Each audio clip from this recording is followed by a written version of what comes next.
I flipped the screen around on the camera because it's only Jim and I out here in L.A. We're live, by the way, from Los Angeles. Just the two of us out here in the land of milk and honey. And so I flipped the screens around on the video cameras so we could monitor them. Sure. But now Jim is just coyly smiling. What's wrong with that? I'd like to see how I look on camera. Yeah, it's fine. I've never seen myself radioing. What are you talking about? Just watching myself like a panther prowling the studio with ideas and thoughts and jokes. Yes, I am. Ready to spit at the audience, earn my pay. Panthers don't spit. Well, they do, theoretically. It's a snake, not a panther. It's a metaphor.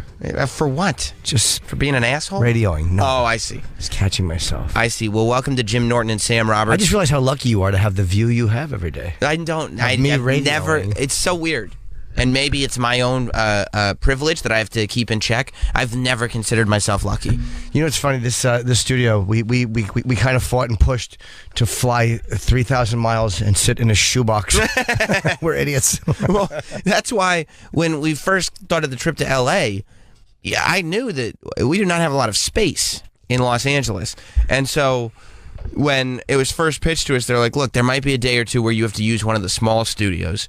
I went, no, because the studio that we're in now, this is one of the big studios. Yeah. And it's still, like, it's a corner. Yeah, it is a corner. And it's about the size of the Teft box. It really is, yeah. Travis, lollygags, not realizing how good he has it back in New York, but we are in a studio the size of the Teft box. The size of the Teft box, yeah. I also, this is different. When I was out here years ago, Troy was with me. I interviewed Bill Ward from Black Sabbath. That's probably 6 years ago now, maybe more. And I thought that this was still the same location, the old location. I didn't realize that they had moved. They moved into a slightly bigger, but it's still not like New York. It's weird. Usually you won't have more real estate in New York than you have in LA because it's cheaper out here than it is in Manhattan. They're on 6th Avenue in Manhattan. I guess because, as far as Manhattan real estate goes, it's ridiculous. But New York is the #1 radio market. So if they're going to do a radio company, I guess New York is where they want their biggest footmark, right? Footprint. Yeah, but the size of this is much smaller. Like the whole floor would have been acceptable, or half the floor. Right. But this is, I don't like complaining. I don't really care. It's just an observation. Yeah, the kitchen is tiny. Is it? Yeah, if there's one thing I like, and Sam knows this, it's a big kitchen. Well, Jim likes to know that there's a spot where he can go to rest. And relax and have some treats. He feels like, by the way, your treats. Here's the thing. I can't wait until this honeymoon period of this show is over, because we're spending far too much time together. That's okay. It's what happens with radio/life partners. They spend time together. Yeah, far too much. And by the way, that's not how I classify myself. What? As a person? Radio/life, yeah. But we have to travel together. I mean, when we're doing a radio promotion, I didn't do it for the last 2 years. We, Open and I didn't really go out and promote anywhere. Right. So it's fun to be doing it. Look, I'm glad to be doing it. Sure. And it's fun to travel.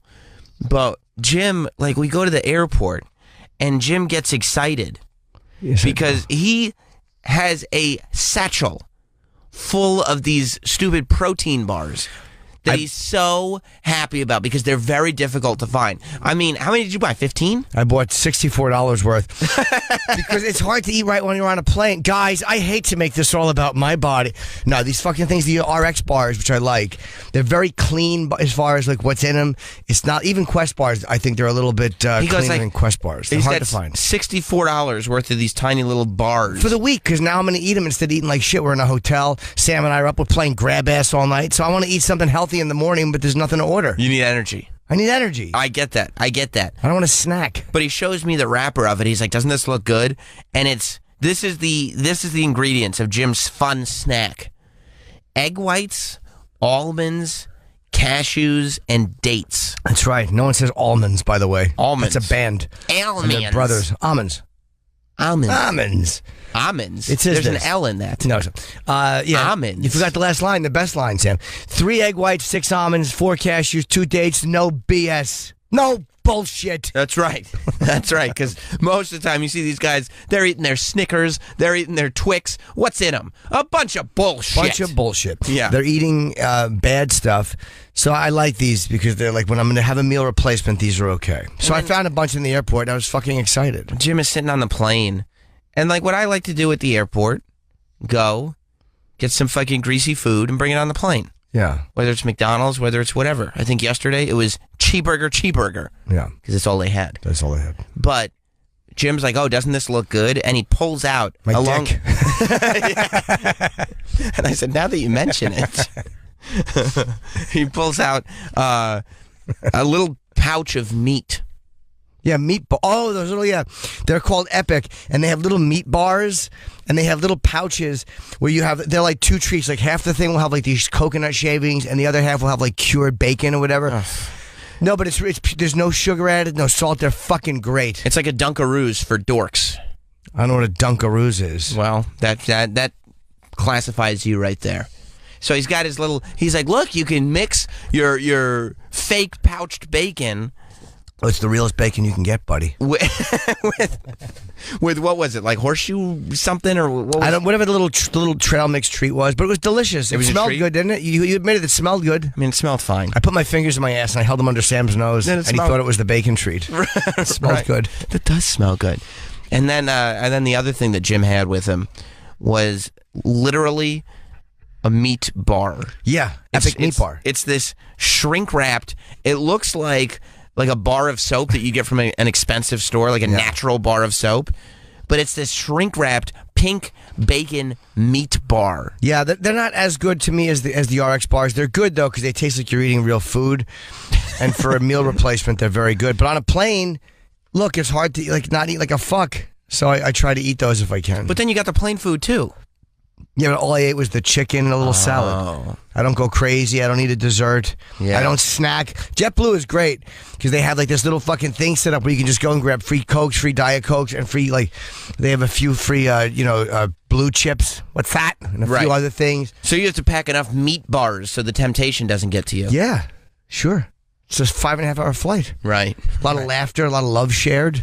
A lot of good conversation. There was no good conversation. Sam kept annoying me. He kept pushing. Every time we were in JetBlue Mint, and we were every time I would doze off, I would fucking feel the shit vibrator thing on my chair because Stupid kept pushing the massage feature on my chair.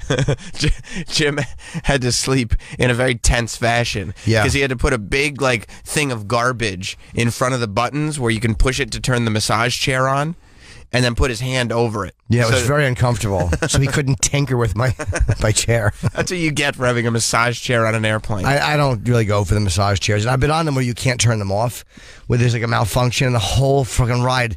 It's like having a creepy friend. It's like I feel like a woman with a creepy guy friend just gently massaging you in the small of your back. It's unnecessary. You think I would have enjoyed if the massage function had not turned off on your chair? Yeah, there's a lot of things that have happened to me on planes that would have really brought you great joy yesterday. Like one time the seat deflated, because JetBlue seats are, a lot of them are old cushions or like leather, but the JetBlue ones inflate, but you really can't tell. But one time I was on a flight and the fucking air came out of it. So you're basically sitting like on it was a piece of metal with just a covering. So they eventually fixed it, but yeah, I'm sure that would have been, you'd have been pleased as punch. You would have been so annoyed by it. You should have seen, I mean, for somebody that travels as much as you had no idea how to use anything in your chair yesterday. I was a little lost, but he really did have an old man vibe about him. I didn't know how to do it. Jim was sitting there. It probably took a good 15 minutes, I would say. Well, this touchscreen was fucking broken. It wasn't working. All he wanted to do was turn off his monitor. Yeah. And all he would get was just giggles from me as he just kept poking. But that wasn't my fault. And the same shit kept coming out. It was broken, though. That was fucked up. That wasn't doing what it was supposed to do. Was the table broken, too? No. Well, I was using that to block so I didn't have to look at you. I didn't know how to lower the table, so I opened it. And it did take me a few minutes to get it open. The stewardess had to come and help you. So what? With the table. That's her job. Hey, get over here, bitch. It's just great when you're sitting up in the front of the plane and the stewardess goes like, oh, have you sat in JetBlue Mint before? And then Jim goes, yes. And I know he has, but then to watch the stewardess walk over and realize that he doesn't know how to turn off his monitor, he doesn't know how to unfold his table, it really did come across as somebody who was experiencing it for the first time. No, I understand. It was humbling. That's why people like me, because they feel like I have a humility that and I'm saying air quotes, average guy can relate to. That's so much fun. Yeah, they like my averageness. But once we get the table down, it was really fun. Yeah. It was really fun. I opened it up. Pow! I kept opening it. It was really good times. It was good times. There was one moment when you sit up in the front of the plane, they give you shit. They give you free shit. Yeah. And so they have like a box of free sample products and lotions and whatnot. And so they give you a little towel, you know, the hot towel, and then handed a box of lotions. And I said, oh, thank you. And then she handed one to the man I thought was Jim. But as it turned out, it was Chip, because Chip just earnestly looked up at the flight attendant and went, "How much? How much is that?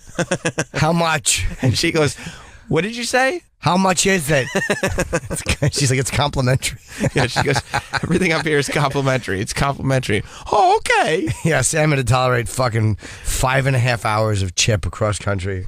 Anybody that's been following us on social media at Jim and Sam Show across Instagram and Facebook and Twitter and YouTube and Snapchat have probably seen a lot of the videos that Chip put out. But yeah, traveling with Chip is not relaxing or restful or fun. Yeah. It's annoying. It is. I can understand how that would be a draining thing in public, to not want to have to deal with that or to be pestered while you're on the plane. But I couldn't sleep. Right. I couldn't get fucking comfortable on that dumb plane. Well, you slept for the beginning of the flight. I slept a little while. I slept for probably an hour and a half. Yeah. And then finally, I started to doze off. And within probably, 25 minutes, I had a fucking cell phone light in my eyes. I didn't mean to wake you. You didn't? No, it was an accident. Because Chip loudly asked if I was sleeping and called me babe. You sleeping, babe? And by the way, when like Jim becomes Chip, there's no sort of, like, if Jim were making a joke to me on a flight, he would say it very, very quietly as to not disturb the rest of the passengers. When Chip wants to make an observation or wants to make a video or wants to say something, there is nothing quiet about him. He was a disturbance to everybody in the cabin. Yeah, and I don't know why I forget that people still see me as Jim, because I'm not thinking that way in that moment. And I forget, like, someone who would know that, oh, that's Jim Norton. But what the fuck, what an asshole this guy is. He is an asshole. It's not meant to be. It's meant to be good-natured. If you want to call us up, we're live in LA here in the 11 a.m. On the East Coast time slot. 866-969-1969 is our phone number. 866-969-1969. And we got a bunch of promotion out here. We're not just flying out here just to fucking vacation. Last night was a nice... Tony Hinchcliffe reached out. Yeah. I didn't know he was doing a podcast, but we got a request to come and do the Kill Tony at the Comedy Store. Which was nice. It was nice to have something to do when we got into town promotion. Cause we got a bunch of stuff promotion-wise. We're doing Corolla. We're doing Bert's podcast, Fitzsimmons. Just a bunch of then here in great Sirius, podcasts. we're doing Jude and Ellis, and we're doing stuff pretty much every day while we're here. Yeah.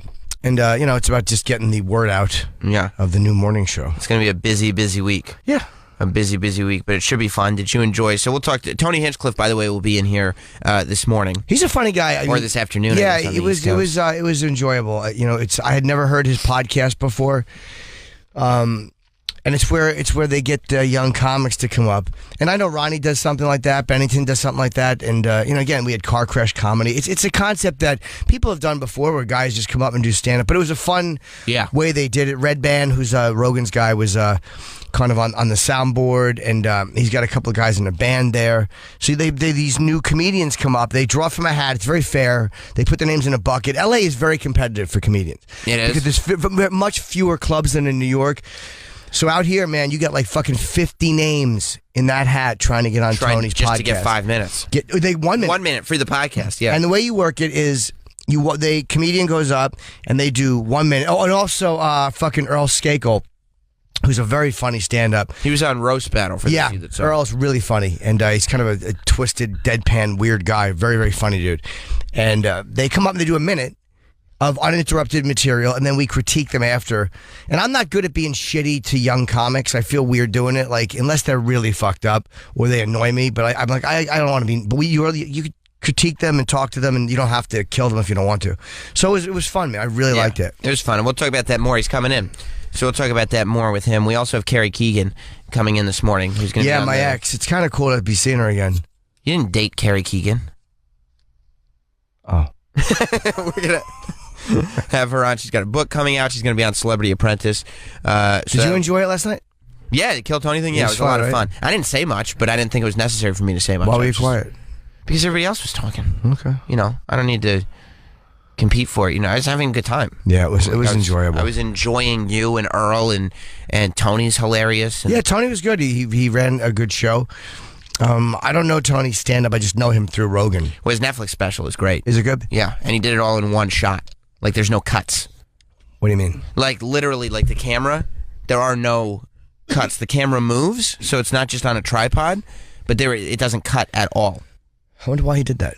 Was it a conscious decision, or was it they only had a couple of cameras? Or No. It was a stylistic. Oh, it was like choice. a long shot. Okay. Yeah, it was just like one long shot. It was like the Birdman of comedy. That's crazy, though. I would love to ask him about that. We're going to see him today. We're going to get to. Yeah, because I wonder if he taped 2 shows and decided to use one. That's a risk to take. Cutting is hard, like, because I don't like audience in my specials. Well, luckily, most of your shows don't have one. So. Oh no, they do. I swear, don't think dude, so. Fucking packed to the rafters. But I don't Guy like, with no self-deprecating ability. Yeah, no, dude, fucking crazy lines. You'd be surprised. Yeah. It's a huge crowd. Yeah. You know, if you got to, yeah, there was so what happens is I shoot head on, and it's usually black in the crowd. Like, the lights are out, so that's why one thing Comedy Central does, where they get like the audience shots. You're like, why are they doing that? Sometimes it's an edit point where you just want to cut from one show to the other, and it does help to have a few crowd shots. Yeah, and I'm actually doing a little bit of crowd work in my act now, so I'm going to probably have to have a couple. So I'm talking to the crowd a little bit more than I did. Yeah, and it's hard to do without that, so we usually have to cut from the back. So to not cut at all for one whole show, it's crazy. It's a big risk. Either that, it was a budget thing where they only shot one show, or they shot 2, and he said, fuck it, I'm going one complete show. Well, no, I mean, it's definitely not a budget thing. It's definitely like a specific choice, because it's not like it costs. You could have one floating cam, one hard cam. It's not going to cost that much more money. Well, how many cameras do they use? Was it 2-camera shoot? No, it's one. There's no cuts. Well, then it might have been budget. There's a difference in the budget between an 8-camera shoot and a 1-camera shoot. We'll ask him. Maybe a combination. Yeah. If it's for Netflix, you know what? You're probably right. For Netflix, it's probably just a decision. Because it's a specific. I mean, it's a stylistic thing. I wonder if he shot it and sold it to Netflix, or if Netflix shot it. Why am I asking all these questions? He shot and then it. not waiting for Tony? It's a pre-interview. Because Netflix probably wouldn't have approved that. Right. Even though it came out well, apparently. He shot it, and Netflix bought it. Okay. Yeah. See, we work these things out now, so we don't have to bother Tony when he comes in. Right. It'd be funny if I was giving you all wrong information. He's like, no, it's a 3-camera shoot, and Netflix paid for it. Yeah, what are you talking about? Yeah, that's totally wrong. What are you talking about? Here's what we're going to do. There's a new thing we're doing. If Sam says something I don't like, it's called, and this is not a sponsorship, but it's called the RX Shake. Oh, stop doing that. I didn't mean to hit the windscreen, and I'm so happy it happened. You're just so excited that you have all this. Do you not like that? Fucking no. All your bars. Yes, I do. Speaking of Chip, I also don't know. Like, this is where I know it's mental illness. Like, we're driving. So last night was Halloween, obviously. Yes. And we're right there in downtown LA. I had some observations. I'm not leading you into it. Thank you. No, I appreciate that. I'm not leading you into your stupid observation. They were good. We were walking around, and there was just everybody was dressed in costumes. I said, "Boy, just another Monday in L.A." He was doing this all night, and he kept telling me, "Lead me into that tomorrow morning." Yeah, and it's just a bad Carson impression. No, it's not. Doing jokes that aren't funny. That was a good joke. No, it wasn't. They're all walking around vomiting, and I said, "Oh my God, it's just like every Thursday in L.A." Why are you talking like that? And he just did the same joke, but a different day of the week. I have 7 shots at it. But so they closed off a big portion of the city for this parade that they were doing. Yeah. And so the drive to the hotel was a pain in the ass. It was great until we got to fucking like 3 blocks. We were literally, do you know where we were yesterday when we had to make the right? Yeah. We were 3 blocks, like 3 avenues shy of getting here. Right. And then we had to go all the way around and go down, and there was bad traffic and the whole deal. Yeah, up to Sunset was a motherfucker. But Jim, and this is where it gets crazy, was going back and forth from being frustrated Jim, who's like kind of antsy about time, like, oh, we're going to get there, like, make this right, make this left, but to any time there was a car that was going fast or stopping short, frustrated Jim would somehow disappear, and Chip would just come out and go, damn! Yeah. Every time someone on the road made a questionable decision, damn! He's going to get us killed. You know? Yeah, but you would just, like, literally 20 seconds before. Yeah. You had been like, oh, you know, we got to make this turn. I don't know. We're taking so long to get. Damn! Yeah, it was really stupid. It's really weird. It's fun. Yeah, but how do you, like, leave yourself as a frustrated person and go into this idiot? I don't know, the same thing that has made it impossible for a healthy relationship to be maintained. You know, it's got its ups and its downs. Yeah. Yeah, it's just the way, I think. But it was a fun trip in, except for the ride to the hotel, because Halloween. We're not far from Santa Monica Boulevard. And we were going to walk down and watch the parade. Don't give them too much information. Well, we're not too far below Santa Monica Boulevard. Just saying, we got to watch out for the paparazzi. Oh, I understand. I understand. Believe me. And we wanted to go to the parade last night, but it was the Comedy Store was so much fun, and we just walked back after. And I saw a friend of mine, and Sam and I went out and ate, and the three of us went out to eat. Yeah, that's a comic I know from out here. That's and right. it was a cool hang. It was back at the hotel by fucking 11 something. 11:30. It's the first time I've been in LA in a while where I didn't try to plan something creepy. I'm so busy. It was like, Well, I wouldn't pat yourself on the back. It was literally you flew in that day. We're here until Sunday. I didn't say that's going to last the whole week. I'm saying you don't understand. You know how many 1 day and a half trips I take? Most of my trips to LA would be I come in, I would stay the night before. I would usually do the Tonight Show the next day, which would tape at 4, and I'm back on the red eye. So I usually only stay one night, and it's usually chock full of naughty behavior. It is. Yeah, so it felt good to do it's weird how when you have an unhealthy lifestyle to a certain degree. Right. To a certain degree, you could no. When you have an unhealthy lifestyle. But I go to the gym and I eat well. It's like I'm a total disaster, but in that area I'm your not bars do not make up for your Yes, they fucking do. diseases. Well, meat bar, it kind of translates through everything I do. Exactly. Meat bar, snacking, and in social life. But I wound up going, my friend said, let's go out and eat. I mean, we were hungry. I was like, yeah, just go out and eat with real people. Don't be a fucking asshole. You didn't do anything perverted after we got back to the hotel? No, none at all. I hung out for a little while. I was tired. I'm like, what am I doing? Yeah. Just texted a little bit. I read this article, excuse me, where it said that the phones keep you awake. Like at night, even having them in the room. And sometimes I slept better when my phone was across the room. Is that just because you know it's there, like you have access Part of it to is, that? yeah, they were saying it's for children, but it's for adults too. It's just the device being in the room, no, it keeps you up. It absolutely does. I agree with that.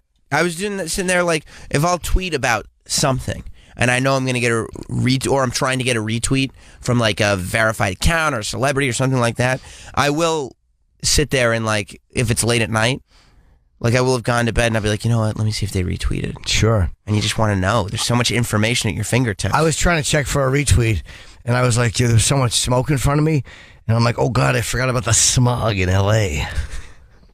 Why is it Johnny Carson? It's not Johnny Carson. Yes, it is. Me. It's not you. It is so. Is that your L.A. comic voice? Yeah, it's doing some jokes. Your L.A. observation? I was walking last night. The traffic was so bad. Last night it was fine. It was so bad on Sunset. I said, what's going on here? Oh, God, it must just be a crazy another Tuesday in L.A. It's the same joke about Halloween except traffic. That's not even a joke. It was a lot of traffic. Yeah, All kidding aside, B to B.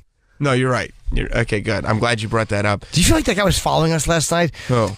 Me and Sam were walking, and we crossed the street, and there's a guy right behind us. I remember I stopped to check my phone at one point just to stop and let him pass. Oh, yeah, after we ate? Yeah, his energy was fucking weird. It was weird, right? Yeah. Yeah. So I didn't like it. I didn't feel menacing. I wasn't afraid of him because he looked like a small guy in the peripheral and it was so crowded. I would have protected you physically. I appreciated that. Yeah, for sure, man. For sure. Sam carries a purse. By the way, I didn't appreciate that photo you had of me and my fanny pack. It made my ass look frumpy. You mean Kid Dynamite? Kid Dynamite. Well, because you travel in the worst sweatpants I've ever seen in my life. They're comfortable. I understand, but I was wearing jeans and I was plenty comfortable. No, I'm not. I pissed too much. How many times did I get him to go to the bathroom? You counted. I didn't count, but several times. So I like to travel in some shitty sweat. My trainers were yelling at me to fucking get new sweats. You have to get new sweats. I do. And they make, by the way, like stylish sweatpants now. I don't need stylish sweatpants. You need something. It's called employment, not enjoyment. Right now, you're wearing like grandma's house pants that she's had forever. Yeah, they are kind of bad. But did you mean to take the picture from the back? So it made me look silly. Well, because when I took the picture from the back and I posted that, we can retweet it across the. I'd appreciate we shouldn't, probably, because you can see a little bit of my skin and my strap. It makes me look like a really out of touch old man. You probably don't want this to be seen that way. Luckily, I just made Adrian an admin on Jim and on Facebook.com. Cool, so he'll take it down. Jim and Sam show. Yeah. So Adrian, go ahead said your first assignment with the Facebook page is go ahead and post that picture. No, you don't want to because what happens is there's the. Do you think you look like an out of touch old man in it? I do, yeah, I look like a fool. Well, see, what's great is like your awful worst sweatpants I've ever seen. The color matches the hoodie you were wearing. Yeah, I mean sometimes the style just naturally does creep through. It's not a style, and I mean it always looks bad. When I was growing up, I looked crazy. It was pretty typical here in L.A. You didn't look crazy. You look like an out of touch idiot. Do you like the L.A. jokes? No. When I was growing up, my mom at one point they opened a gym near us. And my mom decided that the whole family should start going to the gym. It lasted one trip, but the whole family should start going to the gym, including my dad. She's probably just sending you and your dad so she could do what she wanted at home. Which was what? Have sex with people. It's just no subtlety. No, not at all. Have sex with people. I didn't expect a follow-up question. I felt that was enough. You led me right into it. I'm like, all right. But she wanted us all to go. And my dad showed up, and I felt embarrassed for him, and I always remember. Because he didn't go to the gym. He still doesn't go to the gym. He doesn't do any of that bullshit. It's hard to imagine that's natural. He's just gifted. That's his body. That's his natural body. Lucky him. But he wore the only sweats he had, I think, which was a sky blue sweatpants and crew neck sweatshirt combo. And the sweatpants had like the little anklets on. That's nice. So he was just walking around in sky blue. Cool. Very clearly Sky being a man nice. Who has never been to a gymnasium before. Sky blue is good color. You like that? I do. You were wearing navy. Navy, darker blue. Faded navy. Yeah, faded dark blue. And see, here's the problem. You wore your shitty old sweatpants. Sure. You clearly were wearing a fanny pack. Sure. You had... Fanny packs are awesome. No, they're not. They are. They keep all your stuff in there. My pockets are jingle-free, empty. I was thinking, when you said that, I was like, you know what? Maybe I'll look into a fanny pack. And then I went to the airport and just put my stuff in my pockets like usual. No problem. At no point when I was there was I like, oh, you know what I wish I had right now? A fanny pack. No, but it's just, I like to sleep and be comfy and relax. What do you need? Look, this is it. Phone, wallet. Yeah. What else? You get how thick your wallet is. Yeah, but I don't put it in my pocket. I just put it in the thing on the plane. Doesn't matter. You still have to sit, and it's bad for your back to have something like that big. That's why I'm not sitting on it. I put it in a seat pocket. No, but how about when you're just traveling to and from the airport? To and fro? To and fro. When I'm going to and fro the airport? Traffic was crazy yesterday. I felt like, oh my God, it must be in the afternoon here in L.A. God damn it. So L.A. observations. The problem really that I had with your outfit was that as you were walking through the airport, and by the way, like when you get to the LA airport, people LAX, they try to dress cool. They don't. And so you didn't fit in at all. They don't try to dress cool. They try to dress down. Here's what you don't understand, because you haven't been around enough major celebrities, and you're traveling. I see. With one. Tell me. We try to dress down, right? So people don't recognize us. Do you like to wear like sweatshirts that kind of ride up your back, so your little paunch of your back is showing? True, but I tell you one thing: we zoomed in on it, and it wasn't fat. I was happy about that. Just pale. It wasn't fat. No part of your body, solid muscle. No part of your body in that photo matches the words "Kid Dynamite" that it said on the back of your hoodie. That's because you're supposed to turn around and look at the front. Kid Dynamite on the back. Also, your posture is not great. It was good. No, it wasn't. It was. I was picking something up. No, I try to be conscious of that. Be confident. I talk in the mirror before I go. You can do it. That's why you have to go to the bathroom so many times. Right. I look in the mirror. Yeah. You can do it. Give yourself some words of encouragement. A pep talk. Yeah. Give myself a pep talk. Yes. It does help. You didn't like that photo, and I mean, it was very popular. Yeah, I felt that people probably misunderstood. They were probably like, "Wow, Jim, looking good," but like, you know, it didn't make me really look great. Oh wow, my phone keeps going off on alerts. Different people commenting. That's probably an Amber Alert. They've searched your trunk. different people commenting on Jim Norton and Sam Roberts' photo that was just posted. Oh wait, whoa! I would imagine it's the Kid Dynamite photo. I hope it doesn't make that because that makes me look foolish. Yeah. Here's like the fanny pack on the back. The strap in the back makes me look like an out of touch old man asshole. You probably didn't mean for that to happen. No, I didn't mean for it to happen, but it just kind of appeared. Yeah. The camera sometimes has a way of doing that. It certainly does. I look like a crazy person. Might as well run for mayor of L.A. Back in New York is the Tef Box Live. Are you there, Travis? Yeah, I'm here. What do you think of all the L.A. jokes? Oh, the jokes? Yeah. Those are jokes? observations, I guess they Yeah, were. they're kind of what they are. They're the observations of a humorist. I don't like them. No, they're not good. They're not good. No, they're not good. They're not good. And you're being very liberal with the use of humorist. You haven't been enjoying them? I think they were pretty clever. No. They're clean. The only thing that I've enjoyed out of your trip so far is the chip videos. Yeah, they were really very popular. They were wildly popular. Were they? By the way, Wild. On some of these streets here in L.A. Don't steal my shit. The fuck? I work hard on my stuff. Oh, I'm sorry, dude. You're right. I almost forgot we had, we did the Ramoning of Ken Bone called in yesterday. Let's talk about that. So we had Ken Bone. So on Friday, D-Bag comes up to us, and D-Bag just stresses over everything. He does. And so, like, this to him was, like, the biggest booking of all time. And we thought it was funny, and it was. He goes, and by the way, he gets full credit for getting it done. He goes, guys, Ken Bone just followed me back on Twitter. Should I DM him and see if he wants to do the show?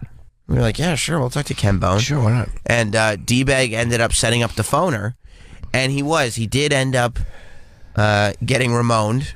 Still, I think he became a legend because it was either Paul in Schenectady or Steve in Yellowstone. He called one of them, you fuck. Paul in Schenectady, at the end of it, he goes, you fuck. Because one of the lines, I jotted down some thoughts, and one of the lines was, Ramon, only an asshole would would forge insurance papers to keep a pizza job. Right. And at the end, he went, only an asshole wants to feed his family. You fuck. I love knowing that, like, Ken Bone has such a secret edge to him. Yeah. He likes pregnant porn. He's ready to fight. Like, yeah. He doesn't give a fuck. Yeah, that was on the debate was the best Ken Bone you can see. Ken's a naughty boy. Oh, yeah, He's a very naughty boy. But as it turns out, of course, because Ken Bone, when he did his AMA, decided to use his Reddit name that everybody knows now. You can go through his Reddit history, and we did, and he was posting in the Opie and Anthony subreddit. Oh, I didn't know that. That's where a lot of those posts came from. Oh, I people did were not like, know that. because I guess he has Ken Bone alerts. So people in that subreddit are obviously talking about the show. You know, we got a lot going on. We really do have a lot of what Sam is trying to say. We have a real buzz across the board. So they're talking about what happened to Ken Bone, and immediately Ken Bone starts responding because he's got some kind of boner alert, right? That goes off. Thank you, Chip. That goes off when he gets talked about, right? And he seemed like he kind of took it in good humor. He was great. I read a couple of the posts, and he recognized the bit, and then he got annoyed the second time because I was tired. I was in bed with my wife. But I think people criticized the way it was done because it really is the first time in years I've done Steve from Yellowstone. People criticized it. I only heard somebody said something about it was the way it went in, like, oh, they should have done more. Lead up, there should have been more, whatever. Enough with the fucking. But I'm saying it was the first time I've done it in years, and a lot of the old bits would times just go right to Steve's Yellowstone.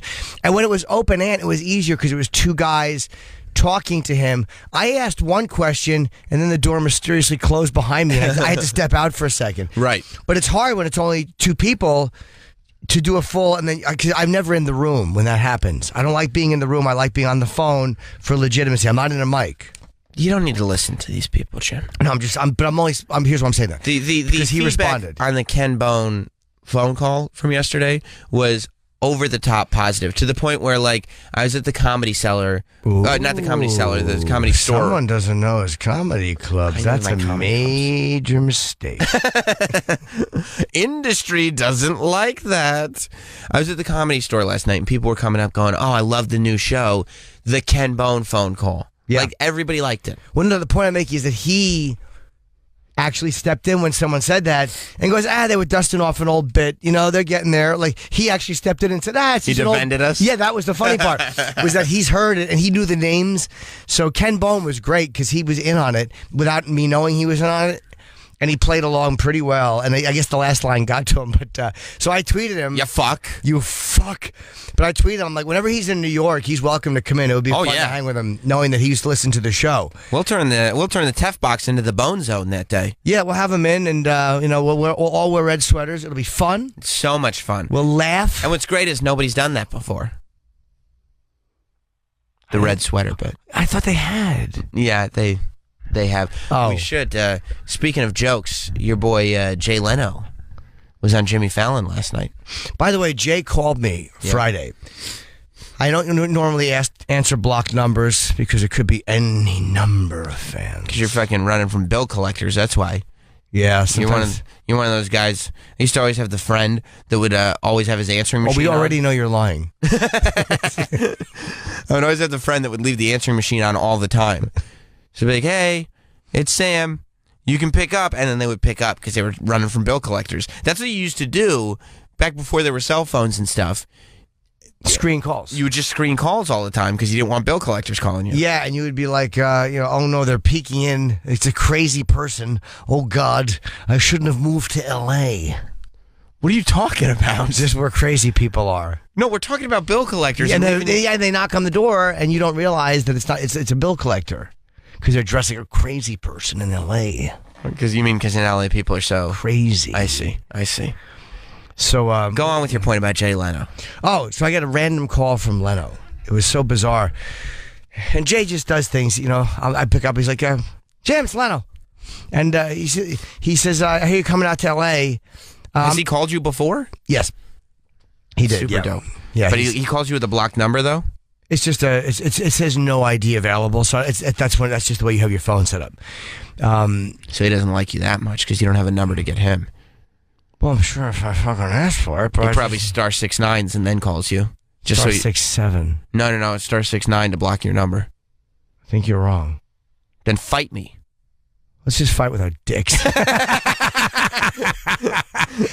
No, he just called. Excuse me, a random call, and he just goes, I'm in the fucking green room of Helium in Philly, and he goes, hey man, I hear you going to LA, do you want to ride? He goes, why don't you hop on the plane and come with me? How do you know you're going to LA? That I don't know. Industry Buzz Travels. Yeah, I don't know, but he found out that I was coming out here, and he just offered a nice flight. So he was in New York doing something. He would have had to deal with fucking Chip? Probably not. No, he would have had Jim going, dude, I'd love to stop. Oh, we got to stop by and see his garage this week. Yes, we definitely should. And let me course correct. I should stop by and see his garage this week. Oh, you can do it. He doesn't know you. So he called me. Well, Jim, who's your friend? Who's the guy? I don't know him. And but he was asking about the show. He didn't know that Opie and I had split. Right. So he had gotten some kind of. I wish you would tell your friends about me, Jim. He did ask. He goes, "Who's Sam?" Hey. And I said, it's funny you asked, Jay, because the whole goddamn business is waiting to know who the new kid is. So he was going to try to come on, but I guess he was doing press in New York. I think he had TV in the morning, whatever. I know he did Fallon. So it was nice of him to offer me a nice flight. But you turned down a flight from Jay Leno? I turned down a private plane. Anyone that thinks that I'm Mr. Showbiz, no one thinks that. No, but no. I turned down a private plane offer.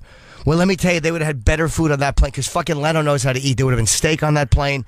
I turned down a cross-country private plane flight. With Jay to fucking eat meat bars next to me. Eat meat bars next to this androgynous twink. Yeah, to eat meat bars while the former intern tries to turn your massager on while you sleep. Exactly. While the kid that used to work for free, who really did steal his mentor's job, fucking tortures me on the way in. But we had stuff to do. I knew we had this show today. And we have a podcast to do. We have guests. They just couldn't have been. We have guests. We did Kill Tony last night. We're taping with I couldn't today. The show. I couldn't do that. But it would have been. It was a nice offer. Fuck. If it was yesterday, I would have. Believe me, you'd have been on the plane by yourself. Is that right? Without a doubt. You wouldn't have been like, how many seats are on the private plane? Because I have a. No. You wouldn't. No. You wouldn't look into seeing if we could still travel. Not even if Jay said, you got any friends you want to bring? He'd say, let me think about it. Nope. No, I don't. Oh, that's too bad. No, I don't, Jay. It's really... You're going to go to his garage, though. It'd be a fun thing to do. I've never done that. God, I want to Believe it or not, neither have I. I am shocked to hear that. You are? Yeah. You are? Yeah, you ought to go to the garage in the hotel. Guy who's bad at slams. So, Jay was in New York. Oh, you said he did the... he was doing the Tonight Show last night, and Fallon, it's not the first time he's done it, but Fallon gave up the seat to Jay to do some jokes in the monologue. That's what he does, yeah. Yeah, I think it's smart. I like that Jay does it, and I like that when Jay goes on, like he's obviously trying to, make a pretty big impact. Like he's trying to remind I think, unless I'm just putting too much of myself in Jay Leno. He strikes me... Why would you? You're very different people. You think so? I don't know. We're not that different, are we? You're both a little OCD and crazy. Is he a little OCD, Jay Leno? I think he's very superstitious. Superstitious? He had 70 of the same outfit in his green room. No. He would always have like those jeans and pants. He wears the same thing every day. But he had 70 of them? Yeah, I'm exaggerating. But he had a lot of them? Yeah. Wow. Yeah, he did always wear the same thing. And he was obsessed with the show, right? Yeah. Like that was his whole thing. No days off. I always wonder how Jay would have done now. Because he was obsessed with the show in such a way where, like, he was paying attention to all the ratings books, right? Like, he was looking at every quarter hour and figuring out what works, what doesn't work that way. Whereas nowadays, ratings is only half of it. Like, you need to put out viral videos. You need to be out there doing skits. You need to do all kinds of other stuff. He would have done well if he was younger. Yeah. He couldn't compete with Fallon and Kimmel on the viral video stuff or Conan. Oh, no, Conan, not the other guy, sorry, the James Corden. Is that his name? Yes. Those guys have a great knack for that. And that was where him and Letterman weren't as good because they were from the generation before. But, if you're coming up and that's the thing you do, you'll probably be better at it than you were if you're Because older. it comes naturally. Yeah. It's, as opposed to, like, doing a show for 20 years or however long you did it and then having to change things up. Well, you know how hard it is to host the Tonight Show and then all of a sudden they go, embrace this new technology. Right. Like, what? No. Everyone's living room for fucking 2 decades. Right. Yeah, no, at that point it's But Fallon is great at it, and so is Kimmel. They just, these weird little bits they do that just get a lot of attention. Are perfect. Smart, yeah. It's perfect. You want to hear some of his jokes? But Leno was smart because Fallon doesn't do anything political, really. Like, he'll have the candidates on, he'll mess with Donald Trump's hair, he'll do this, he'll do that, but he makes no jokes about it. Like, Jimmy Fallon is one of these guys who's nice guy, very, very pleasant. Yeah, and he's an expert at, like, getting an audience. Like, even Jimmy Kimmel will do stuff that is a little bit polarizing. Sure. Oh, yeah. Jimmy Fallon doesn't.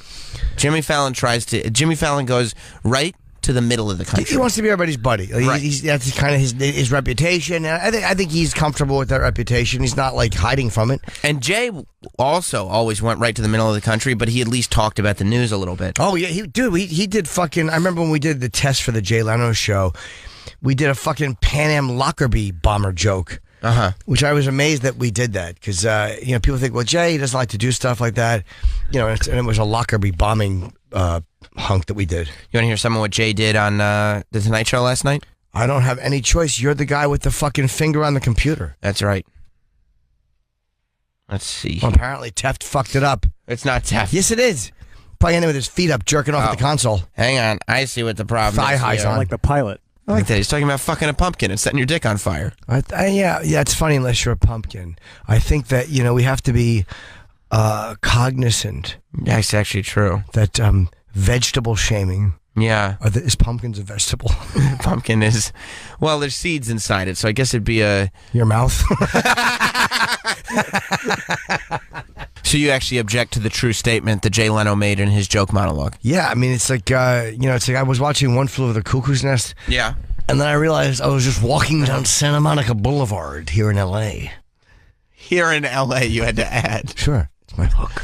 That's really great. It's my hook. That's really great. Maybe you could have gotten with Jay while he was writing these jokes and maybe give him your Cuckoo's Nest joke instead of the inaccurate. Jay does what he does. Jim does what he does. Jay's Jay. Jim is Jim. Right. I wish Jim didn't exist anymore. Yeah, that's not true. Yeah.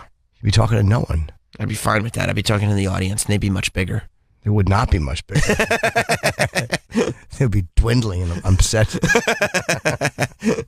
I wonder if Jay watches like the monologues though, because like he said he does.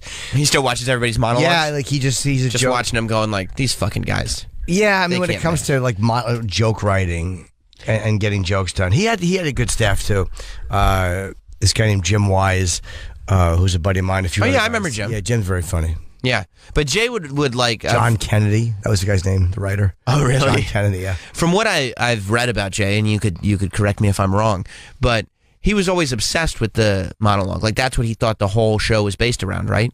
Like he'd spend all his time. As a stand-up, the monologue for you is the highlight because that's what you do. Right. And people that like with all those shows, I think they tune in for the monologue first. With Letterman, the same thing. With all these guys, they tune in mostly for the monologue. there's always a big drop off after the monologue. Right. I think. Like he didn't care so much about the interviews and the skit was whatever. It wasn't what he cared as much about, no, because I think for him that was the part that he liked the most. And it was also the opening of the show, the earliest part of the show. Whereas Fallon, like, nobody really thinks about him as a monologue guy at all. Yeah, even though he's a stand-up. I remember Jimmy, I'm meeting him years ago. I was in the airport, and I think Opie and Anthony had been fired by this point. This was probably 2003. Was this before SNL or during SNL? I believe it was before. Wow. And we had done a couple of things here and there. Like Jimmy and I, the first time I met Jimmy, we did and again, this is probably 2001 or 2. We did a thing, or maybe it was right after the fire, I don't remember. It was in the middle of summer, and we did Bryant Park. Let's spend some more time talking about what year it was. Well, it's important because it was were we on the air or not. It was probably 2002. And it was fucking Bryant Park gig where HBO's building is, a noon gig. And I fucking bombed. And whoever else was on the show bombed. Can I tell you something? I like you a lot, and I'm your friend. I've never gotten to see you bomb, and I would just adore the chance. Yeah, I'm sure you will. I mean, it's not that rare an occasion. But it was a terrible outdoor gig. And then Jimmy went on and fucking killed. He had the guitar. And I saw him in the airport one time, and he came up. He's like, man, I'm a big Opie and Anthony fan. Do you remember me? We did this thing. So, yeah, it was definitely before SNL. Yeah. Or he might have just been in the audition process. That's cool. Yeah. And but he's also always been more kind of sketch-oriented, I think. Yeah, but he was a decent stand-up, is the point I'm making. He was a fun stand-up, and he would kill. The songs would distribute. It's hard to bomb with a guitar unless you're bad, but he was good. Yeah. Let's go back to Jay's monologue, tearing people up. It is interesting, though, like listening to this, and maybe I don't watch enough late-night TV, but it does seem like people don't like making those type of Hillary Clinton jokes. No, they don't. They don't. They don't. Because it's become the sort of Hollywood liberal elite has become very real, and like, yeah, everybody likes making Donald Trump jokes. Yeah, Trump is more make funnable just because of again, the appearance and the fucking everything he says, the years, and he opens himself to it. I mean, just from a pure joke point of view, not even a political thing. Just for jokes, he's much more make funnable because he says crazier shit. Hillary's more measured, but Hillary is plenty make fun of without a doubt. And so the amount of not making fun of Hillary Clinton that happens is extremely noticeable. They're so fucking soft on her. And I don't care if you shit on Trump. Fuck him. Make fun of him. But the fact that they don't even come close because they're afraid that it will damage her somehow, or they're just so mad at him, they want to get him. I also think that there's an extreme liberal bias. No! in show business in general. What? Yes. Yeah, I know. I'm getting Sam! A little bit controversial here. Holy shit, yeah, 1950 observation.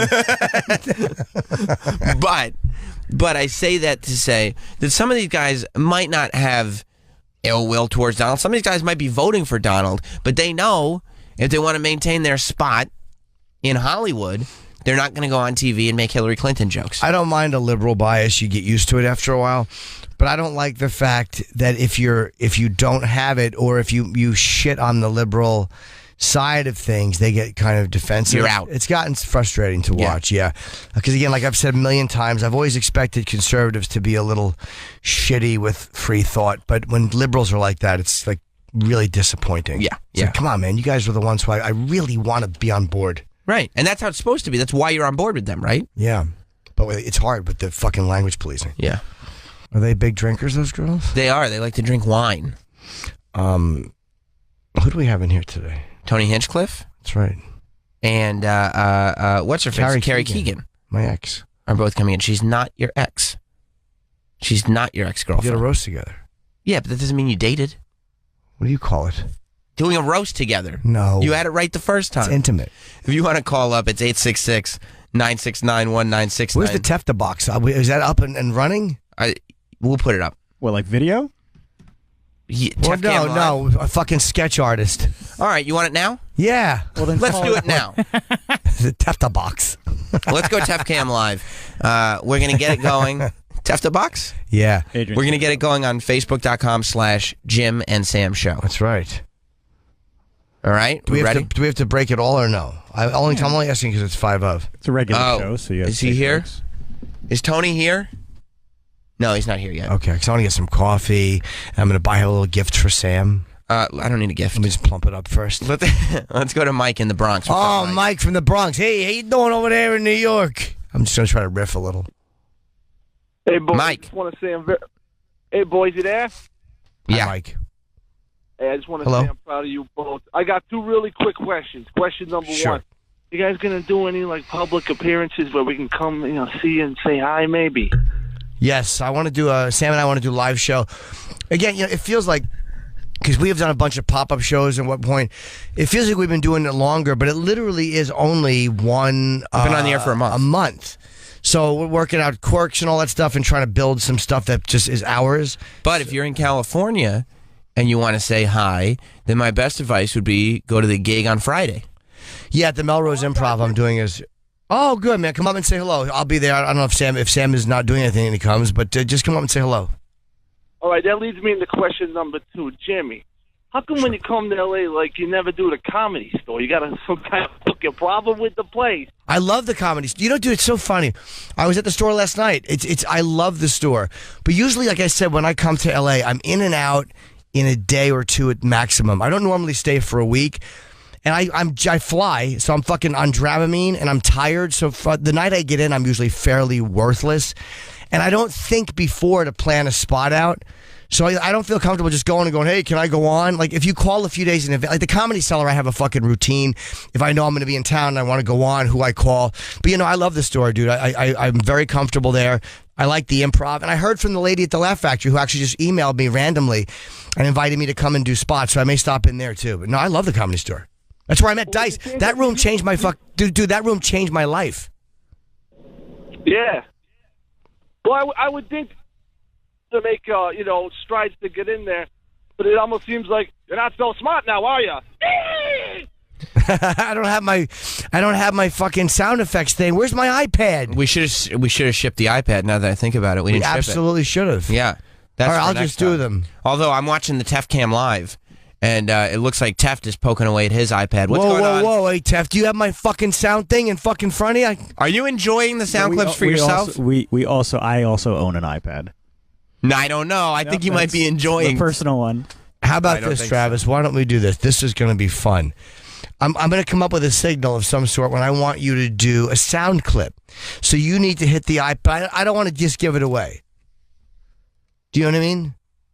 Yeah, I know what you mean, but that doesn't change the fact that it's my iPad. No, but you have to get the other one. All right, Adrian. Like if literally, if I want you to do the car crash, I'll do this. All right, terrible signal. The RX shake. So you're going to do a sound signal for me to play sound. By the way, if there's a visual, I would like to tweet out. If you could have seen Sam right now looking out and seeing, is that Jason Ellis? Yes. Sam looked and did the point like, hey, and then thumbs up. I would love to chop fucking Sam's hand off. Why? If you could see the fucking showbiz point that Sam Roberts just did and the thumbs up, you would. It's enraging. I was pointing at my friend Jason. I saw a crazy person God damn walking around, and I pointed and he waved, and I went, "Oh my God, it's just the mayor of L.A." Oh, you fuck. Uh-oh. You're just asking about this dude, Jim. Oh no. White Supremacy Ken is on the phone. Ken Steele. Yo. Yes. Yes. Yo. What's going on, guys? What's Hello. up? Oh, shit. Just a second. My battery's dying. Dudes, you guys are in Los Angeles, I heard. I got the word from the internet. Yes, we That's are. right. Oh, yeah. Dude, I relocated to Los Angeles myself. Why? Weren't you in Washington D.C.? Where were you? I was in Chicago, Illinois. Oh, right. Kind of heavy. Okay. Tef Cam Live is having private conversations right now. I can see him, but I can't tell who he's talking to. Yeah, he does that. Who are you just talking to, Travis? He's running over here. Who?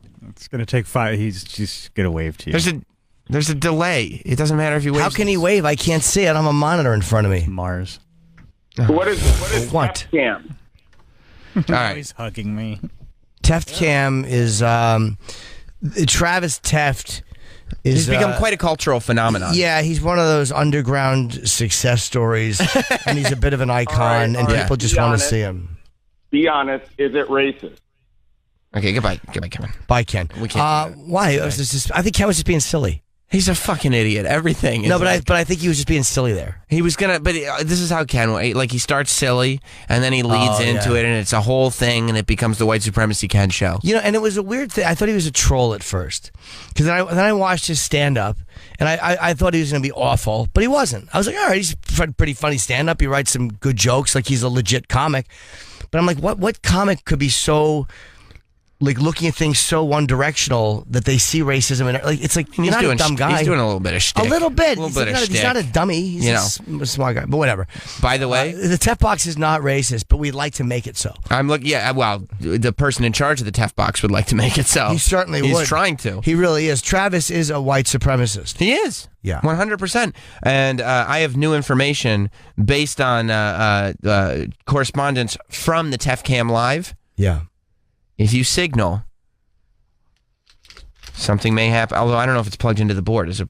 Well, we'll see soon. No, it's not. I'm going to have to put it up to the microphone. Okay, well, for now we'll do it because I was walking around and I heard one car banged into another, and I was like, "Oh boy, that's just another Thursday in L.A."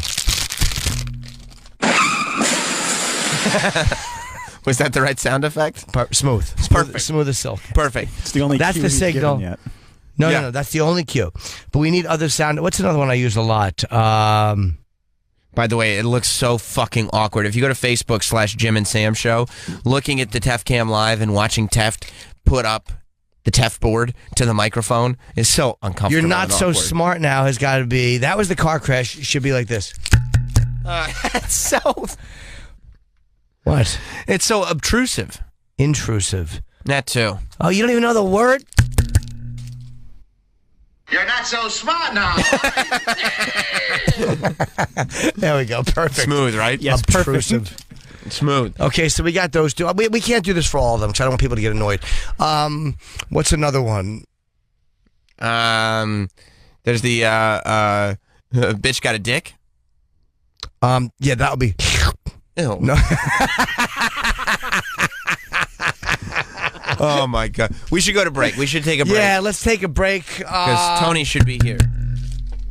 You're not so smart now, are you? Doesn't even make any sense. Perfect. Doesn't This is even make going to any be sense. a fucking hit. Tony Hinchcliffe scheduled to be here. He should be here at any moment. Carrie Keagan coming in today. Whole bunch of stuff happening. Wait. One more. Oh, What's another sound effect? Not bitch got a dick. We don't need that one. he found a prop. I know. I'm trying to do it different than the other one. Can you hear this, Trav? Yes, I Of can course hear you can that. hear it. He's got headphones. Okay, that could be. What could that be? What's another sound effect? It's far better to burn a candle or whatever. Language, young man. Okay, fine. They're all stupid. Shut up, you piece of shit. Still trying to find that one. Did you hear the rattle? Oh, I got it. Okay, yeah. Yeah. Do it again. You piece of shit. Language. This is my house. It really took you a while to find that, Travis. That's not it. Fucking what's your boo. pleasure? Now it even What's makes your more pleasure? sense. Now it makes more sense. You're not so smart now, are you? All right, cool. We got it down now. It's smooth. It'll be a good show. Yeah, this will be good. I hope you're writing down your... by the way, you should be writing down the key so that you know all this stuff because we're going to be doing this all week. Yeah, and, you got a and week. Jim can't reset up what all the cues every mean day. I'm busy. That's crazy. I'm busy. We got too much stuff to talk about. Yeah, we do. Yeah, we do. And we're going to talk about all of it when we get back here on Jim Norton and Sam Roberts from Los LA. Angeles. You fuck. Welcome back. It's Sam Roberts, Jim Norton and Sam Roberts. Yeah, it was so crowded yesterday. There was fucking mobbed everywhere. And I said, man, it's just a typical weekday in L.A. Tony Hinchcliffe is here. Tony, I'm very sorry. I thought that maybe when you came in we wouldn't have to deal with this anymore.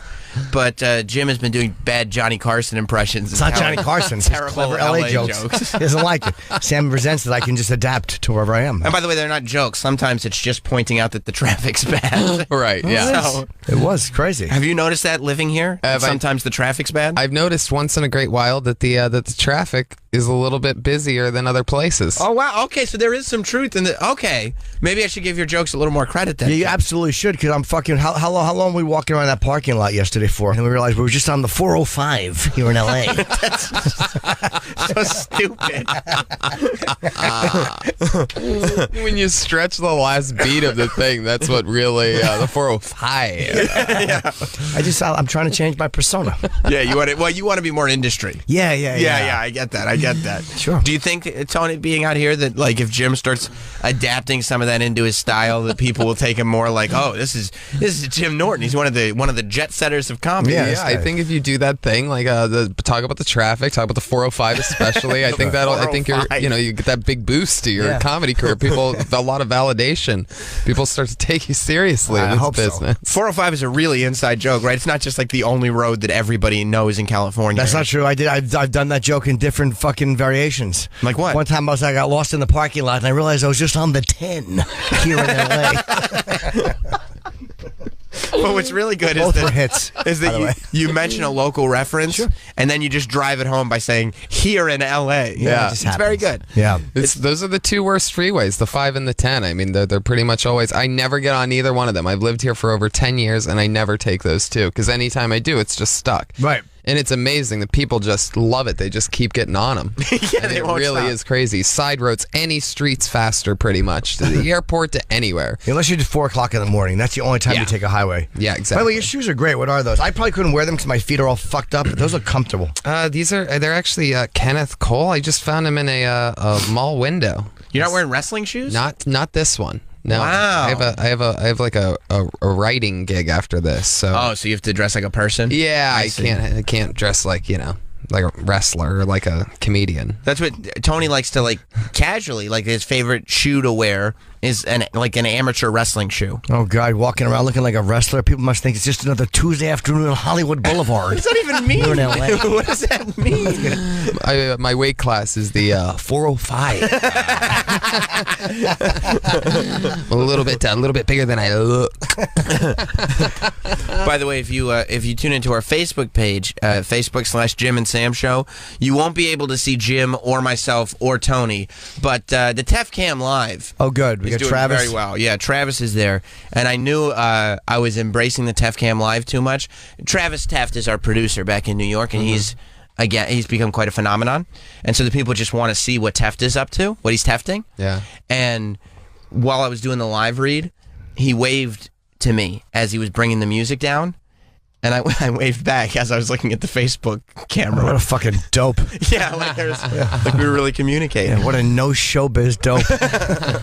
So you like writing for other people? I fucking hate it, dude. I really don't do it anymore. This is like sort of a cool special gig that it's sort of secret, so I can't really talk about it. But it is roasty, like we're making fun of people, which is sort of my favorite thing. That's really the only reason that I even took this writing gig is because I'm also going to be on it. But in order to be on it, I had to help him produce it. So it's one of those things like final level, like I'm like beating the writing video game finally getting all the way out of it to where like I can now negotiate, well, if you want me to write for it, then I have to be on it too. Yeah, that's good. And so this is one of those cool gigs, and yeah, I'm really pumped about that. I've been helping people for a long time. I helped out with that Bradshaw roast that you were on. Oh, right, that was really funny. By the way, they could have been a better roast too. The crowd was not amazing, right? Right, they weren't. It was like a weird banquet. It was more like it felt like we were inducting Terry Bradshaw into like a Hall of Fame rather than just making fun of how long his nutsack is. Yeah, or whatever, it was very bizarre. It's weird. I think roasts like are designed for comedy fans,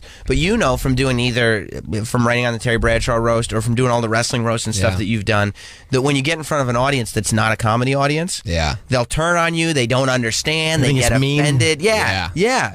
And you just hope that it's a rock and roll crowd. And when it is, there's nothing better. Yeah. But when it's tough, it's tough. Yeah. I roasted Gene Simmons on Family Jewels in like 2007. Was it a real roast, or did they just real roast? Oh no, it was real. It was at the Whiskey A Go Go, or one of those places. Oh wow! And it was so great, and the crowd was on fire. Like they knew what it was. Yeah, they were fucking pumped. And maybe for TV, Gene took it all. Yeah. That was great. But sometimes these other ones, people are like, oh, that's That's mean. Why is he saying that my hero fucks his 10-year-old daughter? They don't know how to handle it. Was Gene cool with that? Gene Simmons? He was. I did one that he was like, whoa. I forget what. I mean, something about fucking seeing his head slammed on a toilet. I forget it was a really mean joke. But, and I did one about Paul Stanley being gay, which was just a good joke. Yeah. And Gene went, it's not true. He yelled at me. I was like, I'm just kidding, Gene. Yeah. But all in all, he took it great. Every time I've seen him since then, he's been fucking phenomenal. Have you had to deal with people like roast subjects or whatever that did not like? Well, I was just saying, Gene. There was that. Not you. Oh, sorry. Jim. I was looking right at Tony. Who's that wrestler that stabbed the guy in the ring? New Jack. Oh yeah. New Jack? Is that his name? Yes. Well, everybody. New Jack is like this like super thugged out wrestler. He's the last guy who hasn't figured out wrestling's fake. Right. So like he uses weapons and stuff, but he's been multiple times. He's had assault charges filed against him. Literally. For stuff he's done in the ring because he stabs people. He'll cut them open way too deep, like the whole deal. He literally shanked a guy once during a wrestling match, like real stabbing or whatever. And it was like crazy. The guy's just bleeding out. Anyway, everybody's like, be careful. I don't know what New Jack's sense of humor is. And sure enough, like we did the roast of the Iron Sheik. I think it was in New York City. I think I was there for you were that. at that one, Caroline's? Right? Yeah. Yeah. And New Jack was on it, and man, I was laying into him, and geez, he got up, and I was scared, man, because it's all a joke until you're literally physically being touched and like grabbed by somebody that's that strong, and maybe they're kidding, maybe they're not. I mean, you don't even know until your head's snapped. You know what happened? He just ended up like really scaring me, just like just grabbing me and being like, "Is this what you wanted to do? You gonna keep making the jokes?" I'm like, "Actually, I am. I got a couple more left." I remember like I had to. Yeah, exactly. Like I just sort of didn't back down, but at the same time I did. Like physically, I was like, no, but mentally, we were supposed to physically back down. You're a giant wrestler. How did he take it when you said I got more? I think he sort of got it. Actually, I think had I been like, no, I won't do it anymore, then he would have been like, damn right, and like probably given me one last shove. But instead, I was sort of like, I'm like, hey, I got a job to do, and you're part of it, New Jack. Yeah. Isn't that the same roast where Virgil like attacked Kurt Metzger? Yeah. Oh, Virgil, that was a sad one. Yeah, Virgil didn't like the jokes that Kurt Metzger was making about him being lonely. Oh no! So he went, but I think he hit him. Didn't he do something physical? He didn't punch him in the face or anything, but he at least shoved him or did something. That was a awkward one. That New York one had a lot of like cayenne pepper to it. Like it was just like the audience was angry. Yeah, they were. Yeah, I got invited to that and I couldn't do it for some reason. Now I really wish I was able to at the time. Yeah, the audience got pissed because they were all like wrestling people. So when the comedians like Tony, who by the way Tony's like the biggest fan ever, but they didn't know who he was. Sure. So like he goes up, or any of the other, or Metzger, or any of the other comedians go up and start making fun of their heroes. Absolutely, and attacking them and shitting on them. They all got pissed. Exactly. They all got pissed. And just loud boos because it's a real pro wrestling audience. So they're treating you like you're the bad guy, and you try to own into it, and they just hate you more. You know what I mean? Right. I would try to heel up. I'd be like, whatever, New York City, you're just a bunch of idiots. I'm gonna go back to the 405. You know what I mean? Yeah, exactly. Where people are really crazy, which is just the average weekday in LA. Hey. And the weather, by the way, horrible today. I did a really good smog joke today. This morning. You did. No, you mentioned smog this morning. Killed. It wasn't a really good joke. Fucking killed. By any stretch of the imagination. How long have you been doing? Sorry, how long have you been doing your podcast? 3.5 years. Kill Tony? Yeah, every Monday live at the Comedy Store. And you've done it consistently? Yeah. That's amazing. In fact, the longest break we ever took was this past one where we just came back yesterday that you guys were on, and it was 2 weeks. It's the longest we've ever Why'd you done take without it? doing it. Australia. Oh, you were away. Okay, yeah, that's fair. How was Australia for you? Oh my God, so great. It was, right? Oh, so cool. So many cool comedy fans and just great shows. And that, like, you're talking about audiences, man, do they get it? And they are loud. You know, it's like Canada, sort of, but maybe even a little bit more like on steroids. Canadians and Australia, I feel like they just have this thing where it's like, bring it, let's go, take me away. You know, talk about anything. Let's get into it. You know, I think they just want a show. They like it edgy and hard and fun. And yeah, they want a show and they want it hard. So, you know, that makes it fun because then you feed off that energy a little bit. Yeah, the last thing you need is like you get up there and you just start and they're going, ooh, right. That happened to me once actually in Sweden. I didn't realize. I mean, they were liking it. It turns out, but I thought I was bombing because they don't verbally laugh that much. They're more of like clappers and it's very hard to explain. Mm-hmm. I could have sworn I was bombing, but afterwards everybody's like, "You did good. What are you talking?" I'm like, "Nuh-uh." They're not like ha ha ha ha ha. They're just sort of Yeah. But they were loving it. But they're just don't- polite laughers, right? Whereas like Australia and Canada, I feel like America maybe even comes behind them as far as like ka ka ka ka ka ka. You know, Yeah. hard. We just want to guffaw. Yeah. Why didn't you do it when you were down there? Could you could have done the podcast, or was it just the hookup, the technological? Technologically, I got nothing. And Red Band is the producer guy. Okay. I couldn't bring him, so it was just all stand up. And what is this? What is this thing between you and Ron Bennington? I wanted to ask you about that. Is there anything, or is it nothing? It's nothing. Okay, good. In fact, it was brought up on Rogan, and I literally talked about it being nothing because Joe's like, "What's up with this show?" And I'm like, "Oh, it's nothing." Some people said that it was the same. It's like, they have somewhat of a version of that show, but it's Comedy different. 101. Yeah. It's the only thing that sort of annoys me is that it's an interrobang thing, or however they came together with whatever, and I know people there that know me well, that I know are fans of Kill Tony, and it just sort of bugs me that, I guess, if they liked my show, I would have loved to have had a chance to have been on something as cool as Sirius XM, and instead they're just like, let's start this new show that's... But do you think? I mean, and I have to ask. I have not heard Ron's show. I was actually supposed to do it tonight, but I'm here in LA because Ronnie himself. Oh, he's gonna be pissed. You went and did Kill Tony instead. Well, no, I had only heard that there was rumblings, and I never heard you say anything about it. But Ronnie is a brilliant guy, and he's completely. I've heard integrity. Yeah. He's a genius, and he's an absolute 100% integrity. There's never not an ounce of stealing in Ron Bennington. 100%. Totally, and I'm not thinking that at all. I think that if anything, the idea for we should get comedians and goofing on comedians type of show, continuous comedy type of thing, I think there is always space to do something like that. And every single one of my buddies in New York, Big J and Ari and all my close pals there, have all immediately reported back like, hey, Ron Bennington's cool. You guys are, just to let you know, like, he would never do this. And it's like, so we're all totally cool. It's just, people on the internet, they hear it come up for a second on a podcast like Rogan's or like this one even, I'm sure this will even fire up enough, traction to get something going on Twitter. And then all of a sudden there's people going, hey, you're an idiot because Ron, you know what I mean? And it just happens quick to where it all gets out of control. Well, I don't hear the answer. Like, because I literally had heard something and I didn't know what the conclusion of it was. Right. And I'm like, I didn't think Tony would bash Ron. It didn't make sense to me. He didn't. So yeah, that's why But it's also not dissimilar. I mean, we were talking before we did the show about the kind of incarnations that stuff like this has happened in the past. Car you're crash talking comedy, about car crash comedy that Opie and Anthony did, or the Key Room or whatever it was that you talked about. There are. That seems frightening. Yeah. Tell us about the Key Room. In Atlanta, there's an all urban show. Already you lost me.